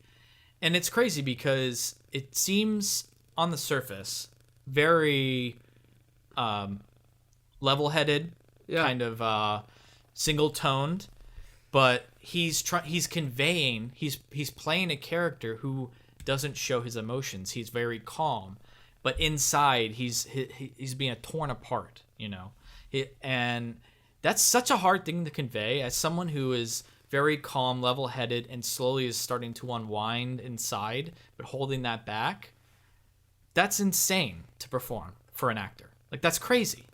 And he does it flawlessly.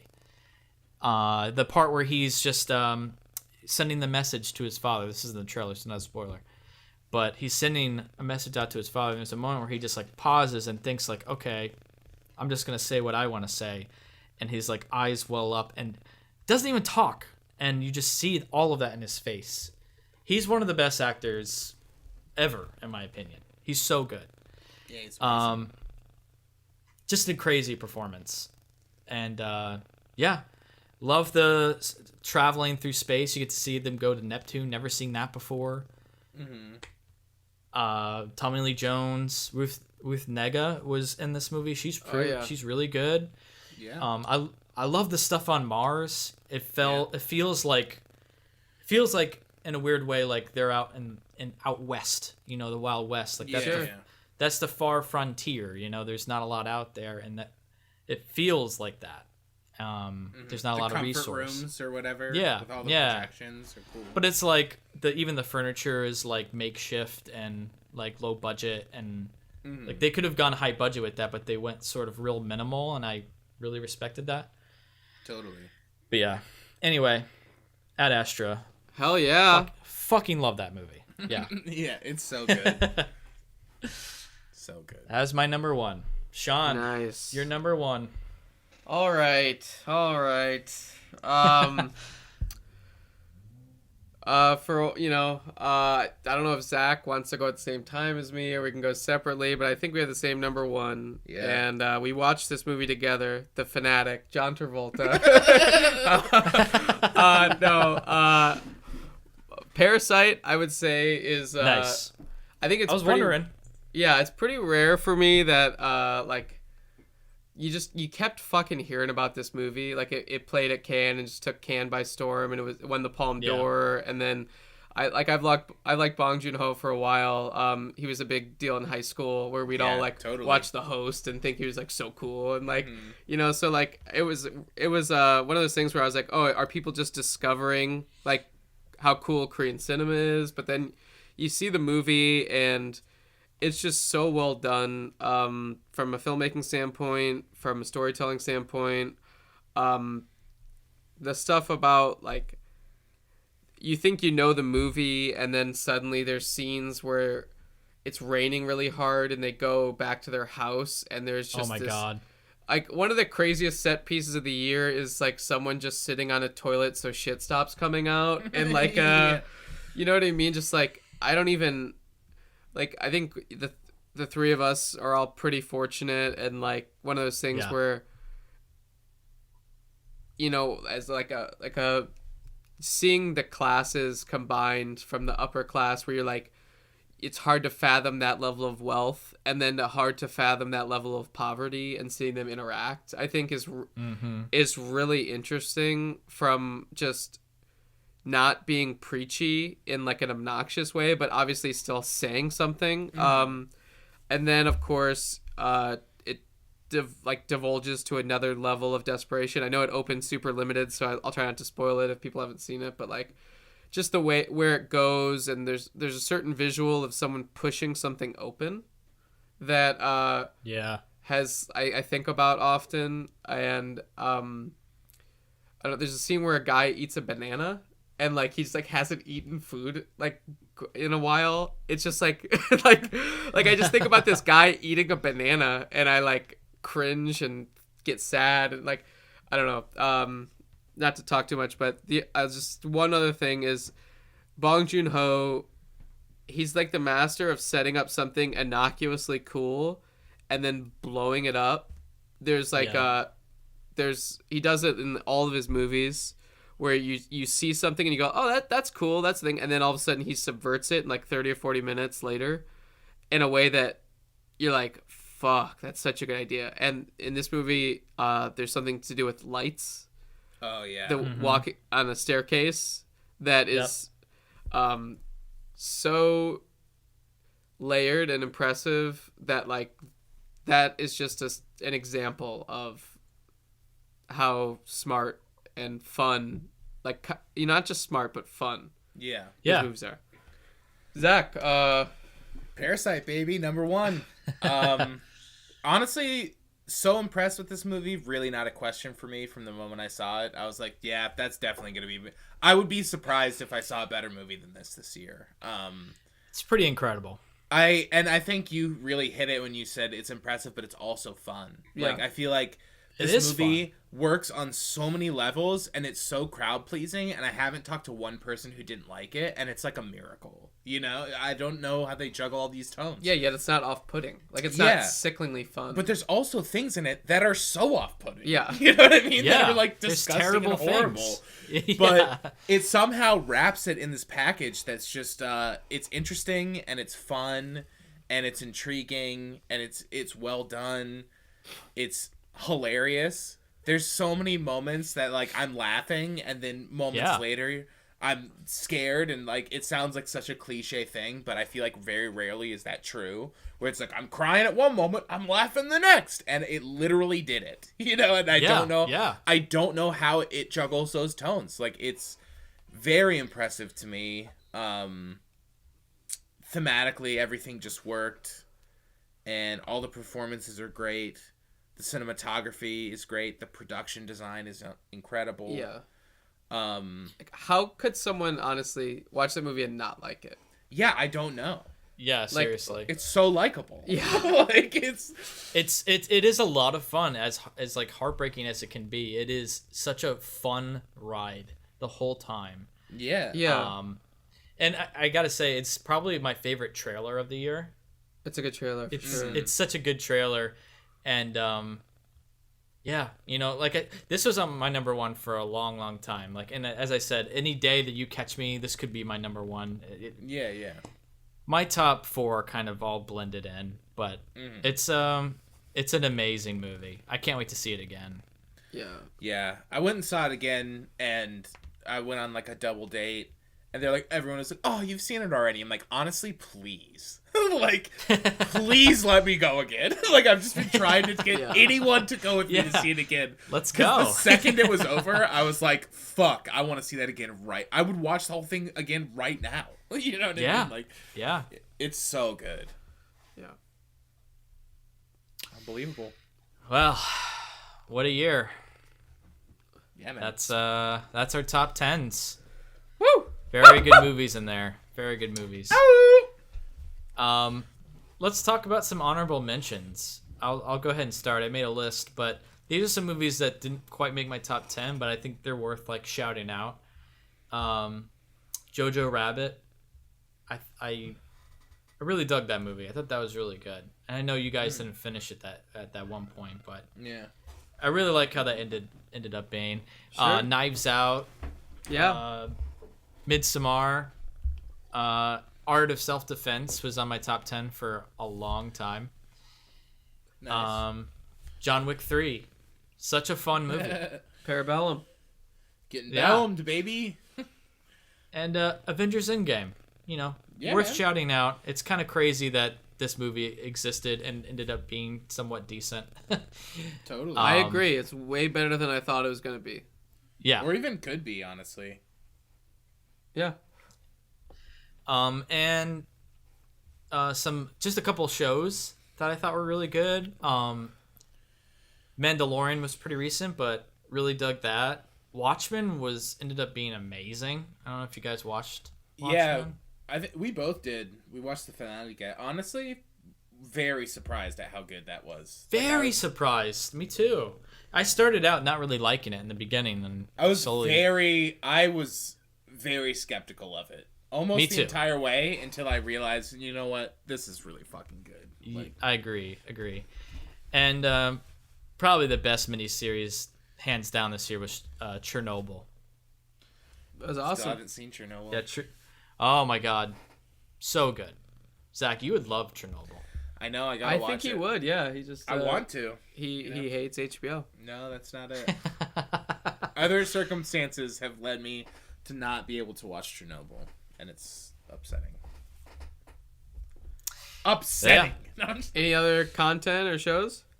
No, that's some honorable mentions for me. I'm sure you guys will point out some others I forgot. Sure. Okay, so I guess I'll go. Honorable mentions to me, movies, Uncut Gems. I did really like Uncut Gems, and I anticipate liking it a lot more on a rewatch. Just kind of, it's a movie to process, and I feel like I maybe wasn't in the best situation to process it. But I think it was a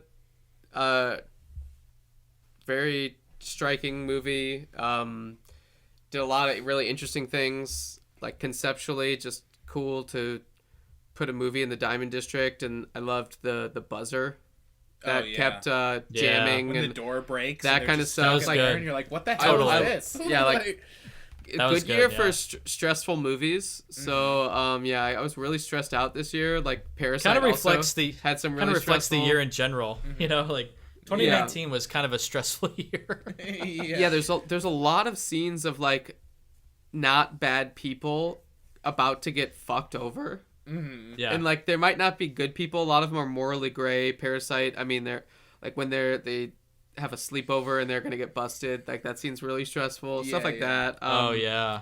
But yeah, I would say Uncut Gems, honorable mention. I'm sure other ones, but I am sick, so I don't remember anything. But I guess TV shows, the ones you mentioned, yeah, Watchmen, I really liked.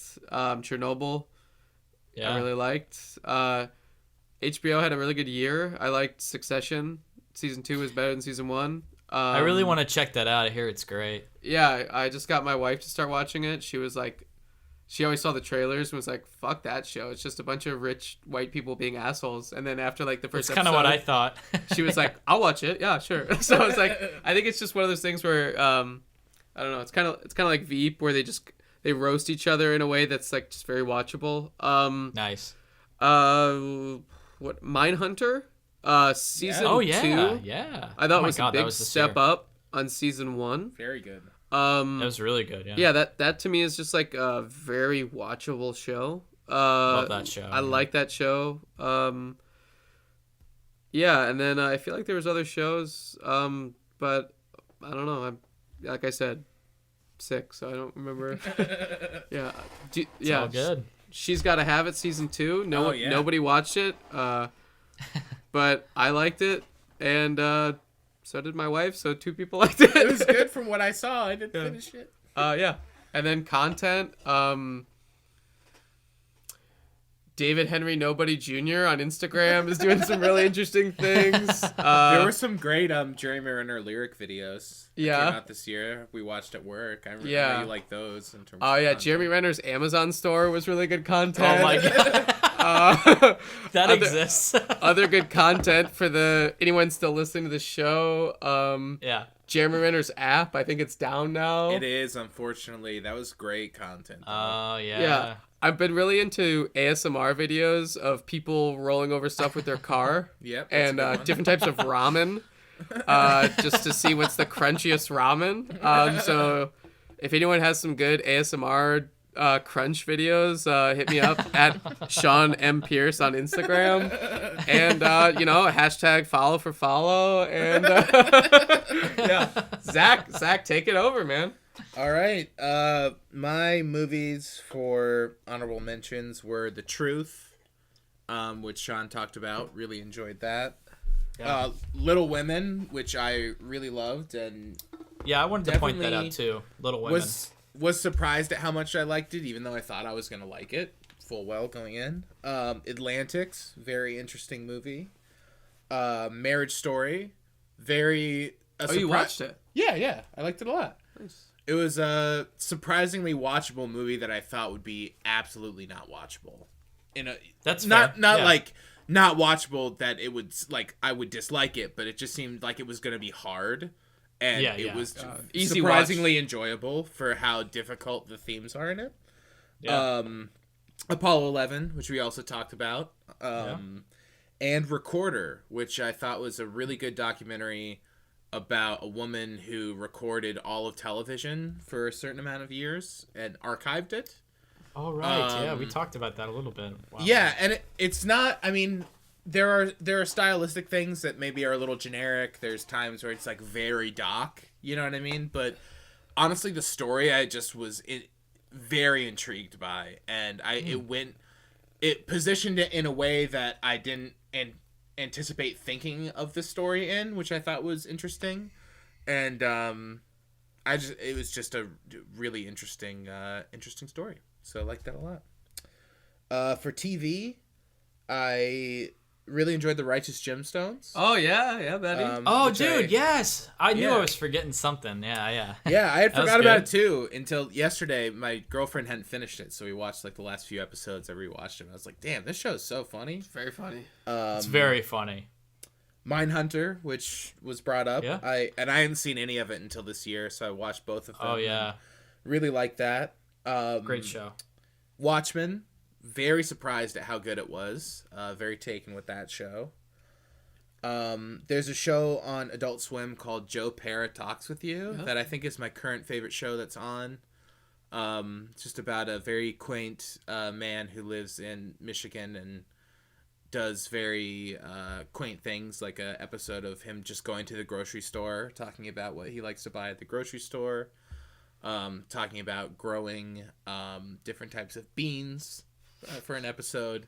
And honestly, it's just so fucking nice. I just really, really like Nice core. Yeah, it's total nice core, and I'm all in. Eating it up, baby. Yeah, it's a funny show. Yeah, I Listen, find it... Listen, we need more of that in this year. I know, right? 2020. Have you ever seen the show, Wes? No. You should check it out, man. It's like a 25-year-old playing a 65-year-old. Well, he's not playing an old man. He's playing himself. But I feel like I mean, he's upping it for Yeah. sure, but I'm just saying in the show, he's not supposed to Yeah. be old. Yeah. He's also probably older than 25. He's probably like 30. is he? I don't know. He's a school teacher in it.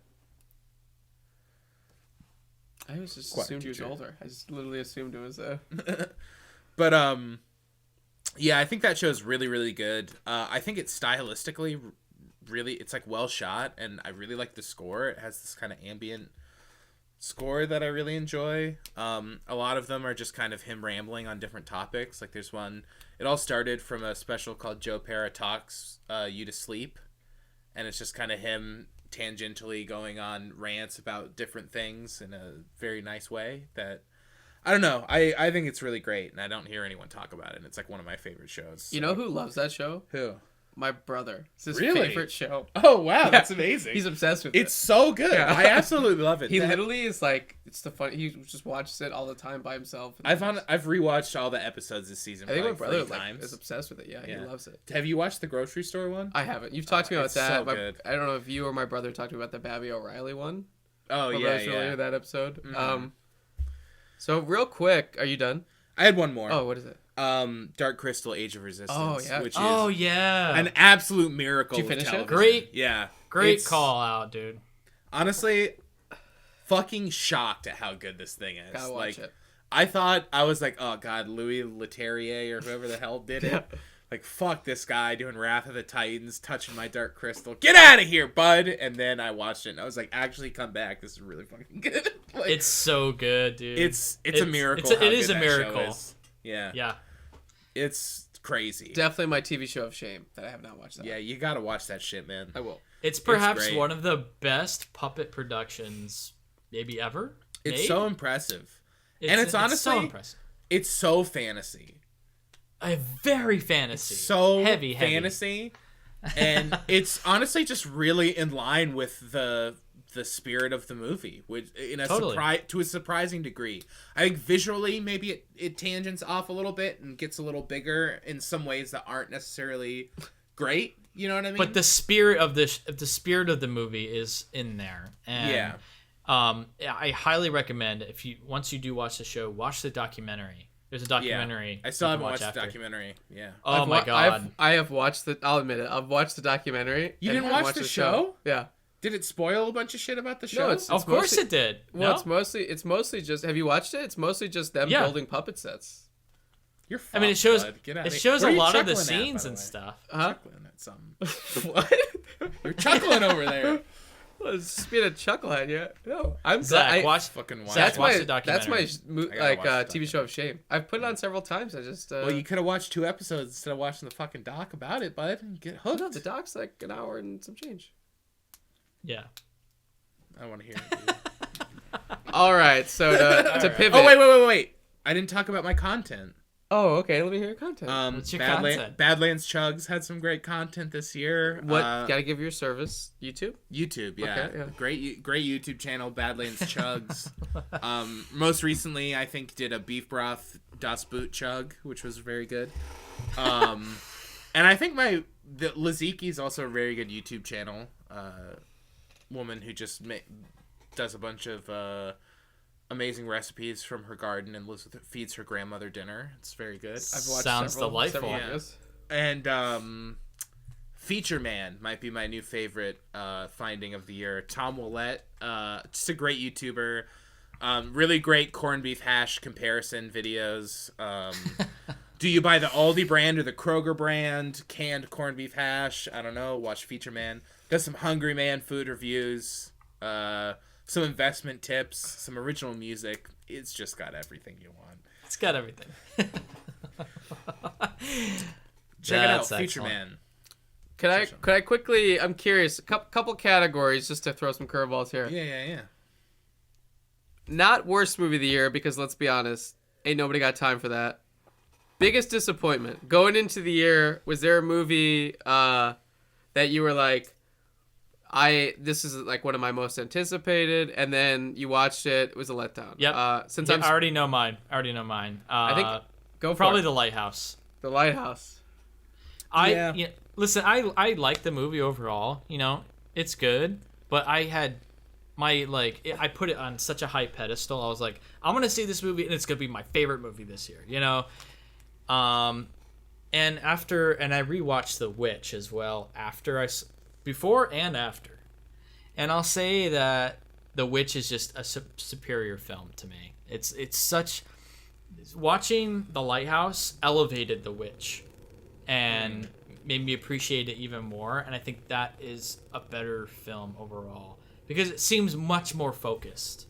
And while The Lighthouse felt like, while cool by concept, and I love the way it's shot and everything, it just felt like tying together loose legends together into one narrative. There was no real flow that made sense, and You feel the seams a little you get bit. and you get to the island and it's immediately intense. There was no build up, there was no tension build. It was immediately I agree. I think tense it's an and- editing problem. There's a Yeah, better movie in the might edit be. somewhere. I agree. Yeah. Yeah, I respect the movie, but it was just a big disappointment for me. Yeah, for me, it was a bit alienating of an edit. Like, the rhythm was off for me, personally. Visually, it's stunning, and I love the concepts. I love the scenes. I love scenes of the seagull. I love, scenes with the seagull, some of the best scenes of the year, where he kills that seagull, and then, it's just so incredible. Good. But, the totally. scenes of them getting drunk is amazing, and, the way that they're talking, but, there was a pace to it that the Witch has, that the Lighthouse. I mean, to be honest, I hope that in 5 years I'm like, man, I was stupid about the Lighthouse. You know what I mean? I always hope so. I'm wrong about movies. Except for ones I like. I hope I'm not wrong about that. But whenever I want to like a movie and I don't, But I guess, and to transition to me for my most disappointing, without question, it would be Jim Jarmusch's The Dead Don't Die. That's a big one. That's a big one, dude. Yeah. Yeah, Jim Jarmusch, one of my favorite directors. You asked me at the beginning of the show, what's my type of movies? My type of movies are Jim Jarmusch movies, and just did not fucking like The Dead Don't Die. I just felt Here. I felt like it. Everything. Complete fail. Everything that Only Lovers Left Alive made intriguing about the vampire concepts, The Dead Don't Die just didn't even touch for zombies. Yeah. I just felt like Felt very lazy. the social media and that kind of stuff was just so Weird, man. almost just like a one-off SNL sketch, and then the meta stuff just felt like I honestly, this is so stupid because I'm literally nothing, and Jim Jarmusch is Jim Jarmusch, but I felt bad for him watching that movie. Yeah.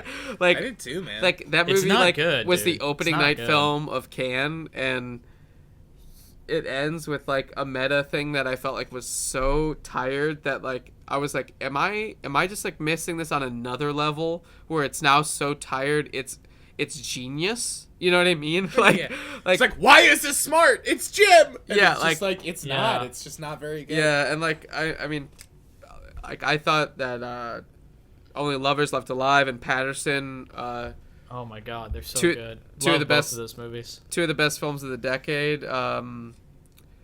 Hashtag no repeat directors, but I would say that The Dead Don't Die just really.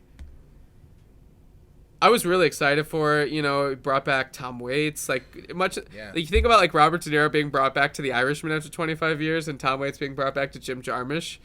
He's the best part of that movie as Hobo Bob, I think his name is. But like, just like, I don't know. I don't know. Sometimes when a director doesn't take a movie seriously, I kind of just like get angry. Why am I watching it? And I felt like The Dead Don't. Exactly. I felt like The Dead Don't Die was just didn't feel like their heart was in it, and you know, that was a bummer. So that was my biggest disappointment. I also feel like there was a slight air of being full of itself. It's sort of like, a little too am confident. so clever. And it was just like, no, it's just not working out, bud. You know? Yeah, it's just, like, I don't think this is clever. That Yeah. everyone's a zombie because they have cell phones. Yeah, we all get it, dude. Like, yeah, we get I got it. Yeah. 1 minute into the movie. Like, I didn't need Yeah. to hear it 100 times. Also, I follow Jim Jarmusch on Instagram. Dude likes a lot do of too. content. That guy is hitting the like button. He's hitting hearts. He's commenting. This guy I've might noticed be maybe commenting on stuff, but you know what? He's also commenting on everyone at Criterion's posts. So you know what? He's got to chill out. He's got to chill out. Yeah. Yeah, that's But, a good pick, yeah. man, for a disappointment. Totally Zachy up boy? there. Yeah, I would say both of those were very disappointing to me, but I don't know if this is the most disappointing, but I'll pick it because it's not what you guys said. Beach Bum was a big disappointment for me. The Q&A specifically. Yeah, well, I think also the movie. And granted, I know you You- rewatched it out of context and it got better, which I'm sure that I would like it more. But honestly, just like, was a big Harmony Korine fan. They were doing a whole retrospective at the Music Box. I was like, got my girlfriend to go see Gummo and was all excited. And even that had a little less impact on me. And I think that was just the thing where it's like, I mean, other people have appropriated that style, which also isn't necessarily his to begin with. But Sure. that like mixture has moved farther and become more mainstream. So there's that, but it's also just like I've grown up and maybe that's not as much my bag anymore. But I was like mad after that movie, and I don't know. I If didn't I even. wanna rewatch it. I completely avoided it because of your experience with that movie and the Q&A. Like, your experience completely turned me off, and I was excited to see it, and then you told me about your experience, and I haven't watched it because I was just like, why waste my time with this when it sounds like it completely sucks. So Wes, I would say you should watch it. A, because it's on Hulu, and B, because it's very Florida, in like I think a way that you might think is like interesting. And it was shot, you know, in places that I've been to. Yeah, I think that I'd be curious. Like, it's pretty watchable, in the sense that like almost sometimes the most frustrating thing is that it just like doesn't amount to much. But like as far as like, I think you would maybe enjoy just watching it. And if you know, like I don't think it's actively bad for me at least. I think it's more just like, his movies are like on appearances seemingly nothing, but they actually get to deeper truths, and Beach Bum is less that. So yeah, it just you can finish your thought. Yeah, and I think that's kind of it for me, is that like Spring Breakers I feel like is getting at like a similar thing, and it's like this weird fun movie that becomes scary, and they're saying all these things, but it's also like goofy and it's indulging in itself, and like I get this whole kind of like tripping over itself thing. But it just this movie also kind of felt like a flex in a weird way, where it's like, yeah, I'm Harmony Korine and I can just like get high in Florida and fuck off and make a movie with like all this money and like not give a shit about it and have this like ideal that, I don't know, I guess like I'm cool and this is a cool movie, so like you should like it because it's cool. And But it's just especially man, like this is just like so transparent. But like even with the Q&A, you said he just like I don't even want to be here type of thing, and it's just like, I mean, yeah, it's the like, Q&A. dude, like we like wanna technical errors like here. we wanna like you and like here anymore. oh Check. Shit, this is a nightmare. You back? No. Check. Sorry, Wes. Check, Can check. you just keep Unplug talking and for a plug back second? in. Check. Check. 1 2 1 2 1 2 1 2 1 2 1 2. God damn it. What happened? So Can't hear me. annoying. Sorry, ma'am. 1 2 1 2 You back? 1 2 1 2 1 2. Check. Try this too. Better? No. I didn't even touch it. It just stopped working. Better? Very faint. All right, say your point, Wes. Check. 1 2 1 2. You Can you in? hear me? I can hear him faintly. I'm gonna turn it up. All Sorry, right, I'm gonna Sean. take the can off then. Yeah. All right, what were I you honestly saying? I don't even remember what I was saying. I think I was saying just the fact that it was the Q&A, and like we want to care about your movie, dude. Like we want to like what you make, but if you don't care, why should we care? You know? Yeah, it's like, okay, you're on your phone on a beat app making a beat for all of us to listen to, and there's like how many people? Like 500? Sold out crowd. Yeah, sold out 400 crowd. people. Yeah, at the Music Box, all there for your movie. All the other Right. screenings sold out, and you're just kind of like jerking your dick on the stage about. It was just kind Yeah. of like annoying. I mean, That's And- awkward. it was just it's one of those things where it's like, you know, like I get that like maybe playing at a festival where people don't appreciate your work or that sort of thing, but this is literally a retrospective of your work. So like, you know, those certain things are like, I mean, obviously the two of us are failing filmmakers, like, you know, like these are the sort of things that like we can appreciate because they would never happen to us. You know what I mean? Like it's just it sucks to see someone that's a successful filmmaker that doesn't give a shit. Yeah, totally. You in? just keep going. And then I guess the last thing I had a question about would be 2020. What are you guys thinking about for the year of movies? Obviously, 2019, looking back on it, was a bit of the year of streaming became a real contender. Like, I feel like Oh, this yeah. year, like, almost every month there was, like, a quality movie on Netflix. Movies I didn't even bring up. Like, Soderbergh released 2 movies that would be Yeah. honorable mentions for me. I forgot them because I'm sick. But, yeah, like, you know, Steven Soderbergh released 2 movies this year. There were quite a few other streaming movies that I thought were of high quality, or at the very least interesting, released throughout the year. And 2020 is only going to be more of that. You know, you look at like HBO Go's launching, the NBC Peacock app. Like, there's just, it's going to be pretty crazy, I feel like, in 2020. But 2019, Disney Plus obviously launched. You know, there's certain movies, like there's a Willem Dafoe dog race movie that like no one's talked about that looks like it costs a lot of money on Disney Plus. That like, Yeah. I'm just kind of curious, like, or like there was that fucking blimp movie, Aeronauts, Yeah, like the hot yeah. air balloon movie that was like a thriller. That, you know what I Yeah. mean? Like, obviously, I think There's so 2019, much content. 2019 is a year of content, and 2020 is only going to be more so. So I guess I was curious, in 2020, are there any things that you guys are looking forward to? Whether that's like what are you looking forward to, Wes? I'm looking forward to No Time to Die. It's Oh, yeah. You know, the James Bond movie. Looking forward to. Am I echoing over there? You're good. You're good. Keep talking. Let's see. There's one I just had in mind, but I can't think of right now. I'm looking forward to Wonder Woman 1984. I think that'll be fun. Top Gun Maverick. Yeah. That should be cool. Tenet. Christopher Yeah, Nolan. that shit looks wild. Tenet will be killer. Yeah. Yeah, that's the things that come off the top of my head. What I about would you guys? I would say Tenet for sure. Oh, Dune. I'm actually looking forward to Dune.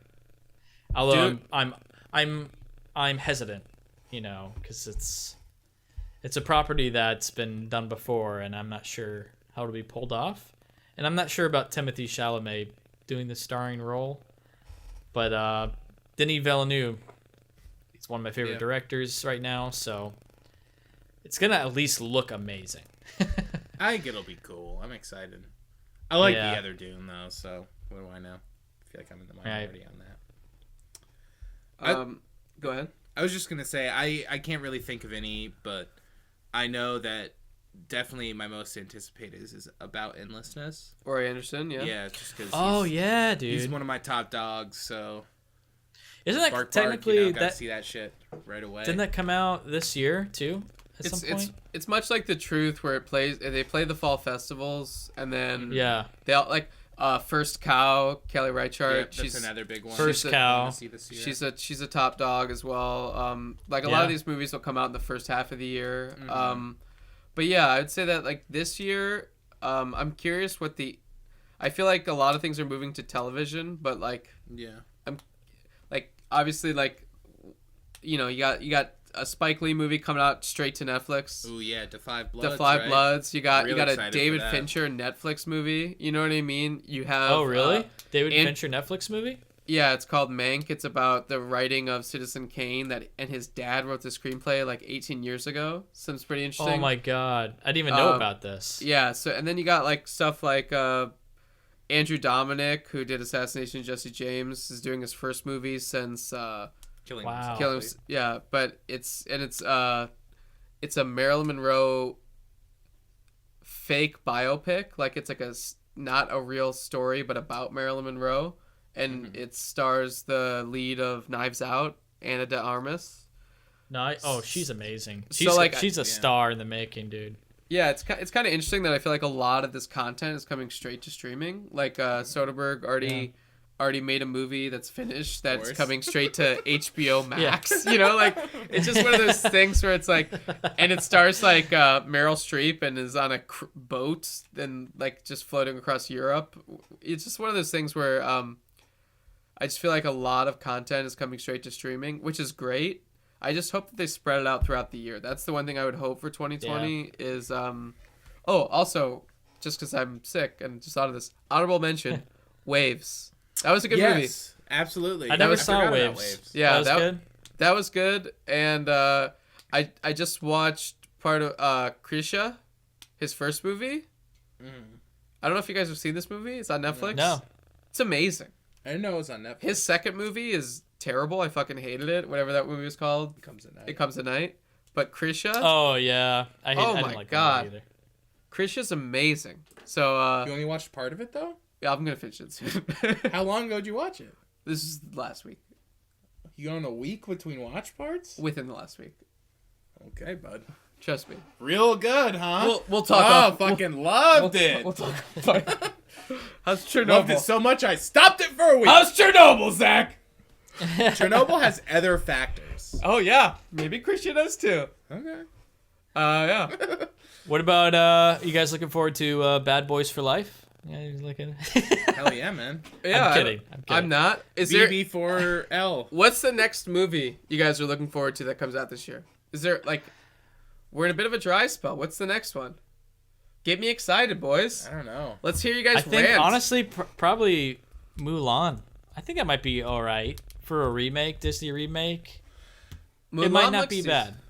It looks decent. Looks decent for sure. But like you said, there's a dry spell, so I'm really pulling here. Y'all aren't seeing Um, Huh? Doolittle? Doolittle looks fucking terrible. So movie I'll say could be Downhill, dog shit. actually, am looking forward to Downhill. Have you guys heard of that? Have you Will seen Ferrell Force? and Have you seen Julia Force Majeure? Louis-Dreyfus? No. So Force Majeure. Did you see The Square? Oh, Force Majeure. Yeah. Yeah. I've heard of it. I've never Yeah. seen it, but I know So- what you're talking about. So it's a Same remake kinda of that. thing. It's a remake of that movie. Right. Yeah. Isn't that weird? It's weird. I I didn't mean, realize it was a remake. I love Will Ferrell and Julia Dreyfus. So like, even if it's, I'm down to watch it. I'm down. For sure. So I'm trying to get you guys ranting here. I mean, this is only a Well, 2-hour podcast. I was trying to expecting 3-4 fucking- hours. Let's get a rant going, boys. I'm trying to find what's coming Invisible out, bud. Man might be interesting. I don't know if it'll be good. What's that? Invis- The Invisible Man with Elizabeth Moss. from the director of what was that movie? The movie with the guy with the thing in his head. Saw. No, the guy with the thing in his head. Thing in his head. that we saw with Harper? Oh. Upgrade. Upgrade. Upgrade. The director of Upgrade. Woo! Oh man! And apparently this Good was opening credits in initially Upgrade. this was initially part of the Universal's cinematic universe Dark of the universe? monsters. The Dark Universe? Apparently this was part of that, and they now turned it into a standalone feature. Well, this So is now I have different opinions of this movie. all right. So this is a good rant here. 2020 needs to kill cinematic universes. Yeah. Let's Yeah. be real. Okay. Marvel. They did it. They I'm not did a it. huge They did Marvel guy, but Endgame, I don't know how it was as good as it was. Like the fact that it's like an actual movie is amazing. Yeah. And so like Yeah. they should just hang it up, say, "Look, we made $18 trillion. Let's Yeah. let's just go cash this and hang out in Ibiza." And like no cinematic universe should exist anymore. I stand by this claim. They're still gonna make them. What's left? No, I bet you. I don't know. Star like- Wars. This is something that we didn't really talk about Star Wars, but yeah, I feel like they turned that into more of a Marvel movie. Like Rise of Skywalker felt like a Marvel movie. Yeah. Absolutely. They're trying to build on that universe thing. So that's how that ties in. But like, I don't know. It's weird. Yeah, it's weird, and I feel like I didn't see it, but I feel like it killed Star Wars a bit. That like people were like, you know what? I just want to go watch Star Wars on TV. Because Mandalorian, people fucking love that shit. Because it's good. It's really good. And It's really good. Yeah, I mean, my wife has never cared about Star Wars for a second in her life. Her background of her computer is Baby fucking Yoda. Like, You can't help but love Baby Yoda. Baby He's the Yoda, cutest creature ever invented. Baby Yoda slays. Like, I think that's where they're at. Where, it's a certain thing where, like, people are like, okay, how much Star Wars do I need to know? No Star Wars? Okay, then I'll watch Star Wars. Like, cinematic universes, dead. Sequels, still alive. I want to see the new Mission Impossible, but, like, I don't want to see one that follows, like, Alec Baldwin. You know? Like, Yeah, you know what I mean? Like, you know what I mean? Like sequels, yeah. Like, I'm not saying let's do away with sequels, but cinematic universes, You don't need everyone to branch out. no, You know what I they're mean? fucking garbage. No one wants to see what's going on with, like, Beast. We don't need, like, a standalone Beast movie for the X-Men, you know? like, you know what I mean? Yeah. Hey, Yeah. did you guys hear about this? The Candyman sequel? Candyman sequel. Well, it's kind of like soft reboot sequel, isn't it? It's not a reboot, or it's not a remake, but it is partially reboot. It's a sequel to the Jordan original Peele. film. Jordan Peele. Who's Candyman? Well, he's producing it. He's not directing, but Oh, yeah, is Monkey Paw or whatever is the picture. Mm-hmm. Who's Candyman? I don't know. Wes, who's Candyman? Candyman. They haven't said. Did you guys Oh, see Tony Todd is reprising his role as the iconic title character. what? Tony Todd is Yeah. back as Candyman? That's crazy. He's back. Uh, Yeah, that's amazing. That's pretty good. DaCosta. So I'm looking forward to that. Have you guys seen this trailer for this movie? And we're just talking about movies now, which, hey, whatever. The movie that stars Janelle Monáe. No. It's a hybrid between, like, slaves on a plantation and then modern times, this trailer. Oh, maybe Antebellum. I think I walked in Heard and of the this. trailer was playing, but I didn't see the whole I don't trailer. know what this movie is, but I feel like it's probably trying to capitalize a bit on, like, the Jordan Peele social thriller. Yeah, I'm looking at the poster now. I'd half agree. the poster is Jordan Peele call. But, like, it's just really interesting that we've got to this point where, like, horror and social awareness are, like, this hot trend. I'd say is really, yeah. What do you guys think about the Ghostbusters movie? I'm very I'm not out. that excited to. I don't like it. I don't think. I Did think you it see looks that like trailer? shit. Yeah, I was Holy like, this dog. is weird. It's, You didn't like it, right? similar to how I felt when I watched the trailer for Dolittle and was like, this is a fucking movie that's coming out? Like, what is going on? Dolittle is like, why does this exist? This is so fucking weird. I mean, yeah, Doolittle. Zach was like, "You haven't seen this trailer?" And I was like, "No." And then it was like, "What the fuck?" Is Yeah, it's mind-blowing. So mind blowing. But I think Ghostbusters wasn't in kind of the same way, because it's like, okay, they tried this other version and everyone was so pissed off because it was so terrible. I never saw it, but whatever. And then they're like, okay, let's give the fans what they want. A Ghostbusters starring Finn Wolfhard that takes place in the middle of nowhere that has seemingly nothing to do with it.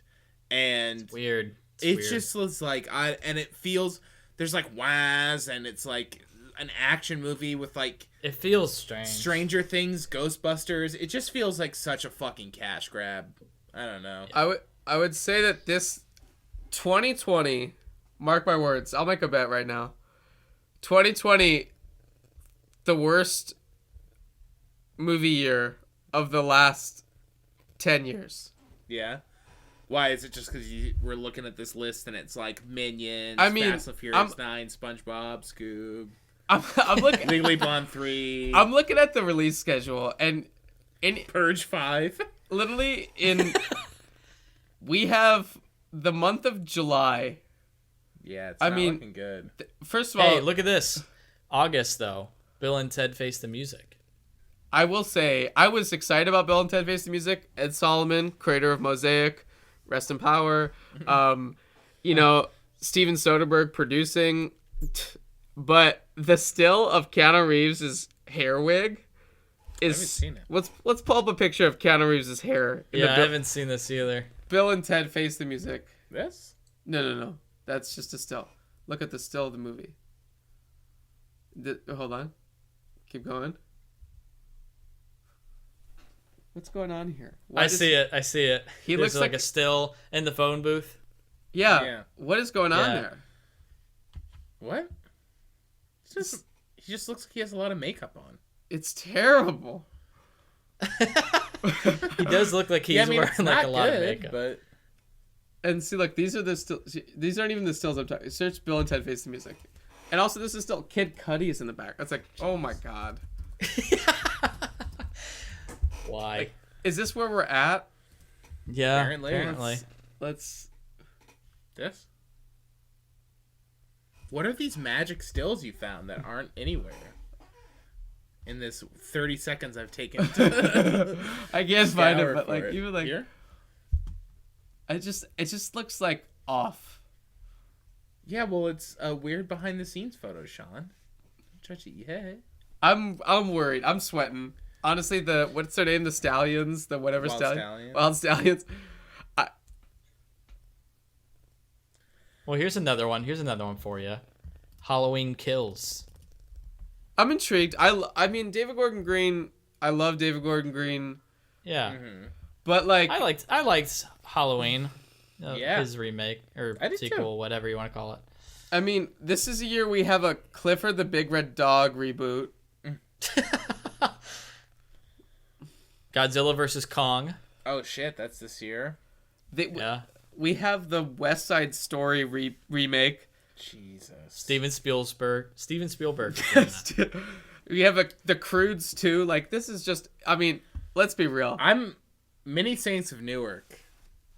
A glimmer of hope in the end of the year here. Okay, so Late Night in Soho. I'm intrigued. Yeah, that's Edgar Wright, right? And That's the writer of 1917. Yeah. Then The Trial of Chicago 7. I'll watch it. Venom 2. Venom. Venom 2? Are you fucking serious? Yeah. Oh my god. Venom 2, October 2nd, 2020, baby. 1 week after Many Saints of The Newark. Croods 2. Honestly, this is going to be like... The Devil Made Me Do It. Overall, not looking great, guys. Not looking great. Yeah. I think this could be the year in which I just start just watching Instagram ASMR videos. Oh man. All right. Well, you guys want to wrap it up? Sounds good. Okay. Well, that will do it for this episode. As always, you can find other episodes of this podcast on Apple Podcasts, Google Podcasts, Spotify, Stitcher, and YouTube.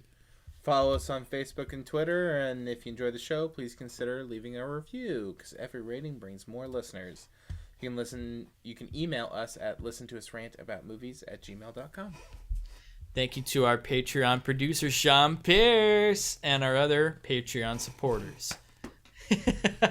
You too could be a producer and or supporter of this podcast by visiting our Patreon page and becoming a monthly patron for as little as $1. Visit www.patreon.com/LTURAM podcast. And that's going to do it for this one. It was a good year. Good talk. Yeah, man. Another one in the can. Thanks for having me on again. Always fun. Love being a part of it. And 2020 is going to be shit. Well, Yep. you'll also be back soon. Huh? You'll be back soon. Oh, are we announcing this? Right? Might as well, right? For what? For what? The decade. Oh, yeah. So, okay, yeah, let's announce it. We're going to be doing a... Woo! Big deal. But did we decide on the numbers, though? 10 or 20? Which one are we doing? 20. I even Okay. heard 30. Sean wants to do 30, but I think 20 is better than 30. I think 20 is a good number. Narrow it down just a bit. What about 25? God damn it, Sean. You just want to squeeze in those just honorable mentions, bud. You're good. Can I start with 30 through 20? No. Yeah, we're going to be counting down our top films of the decade, the 2010s. So that'll be a big one. And yeah, we got that to look forward to.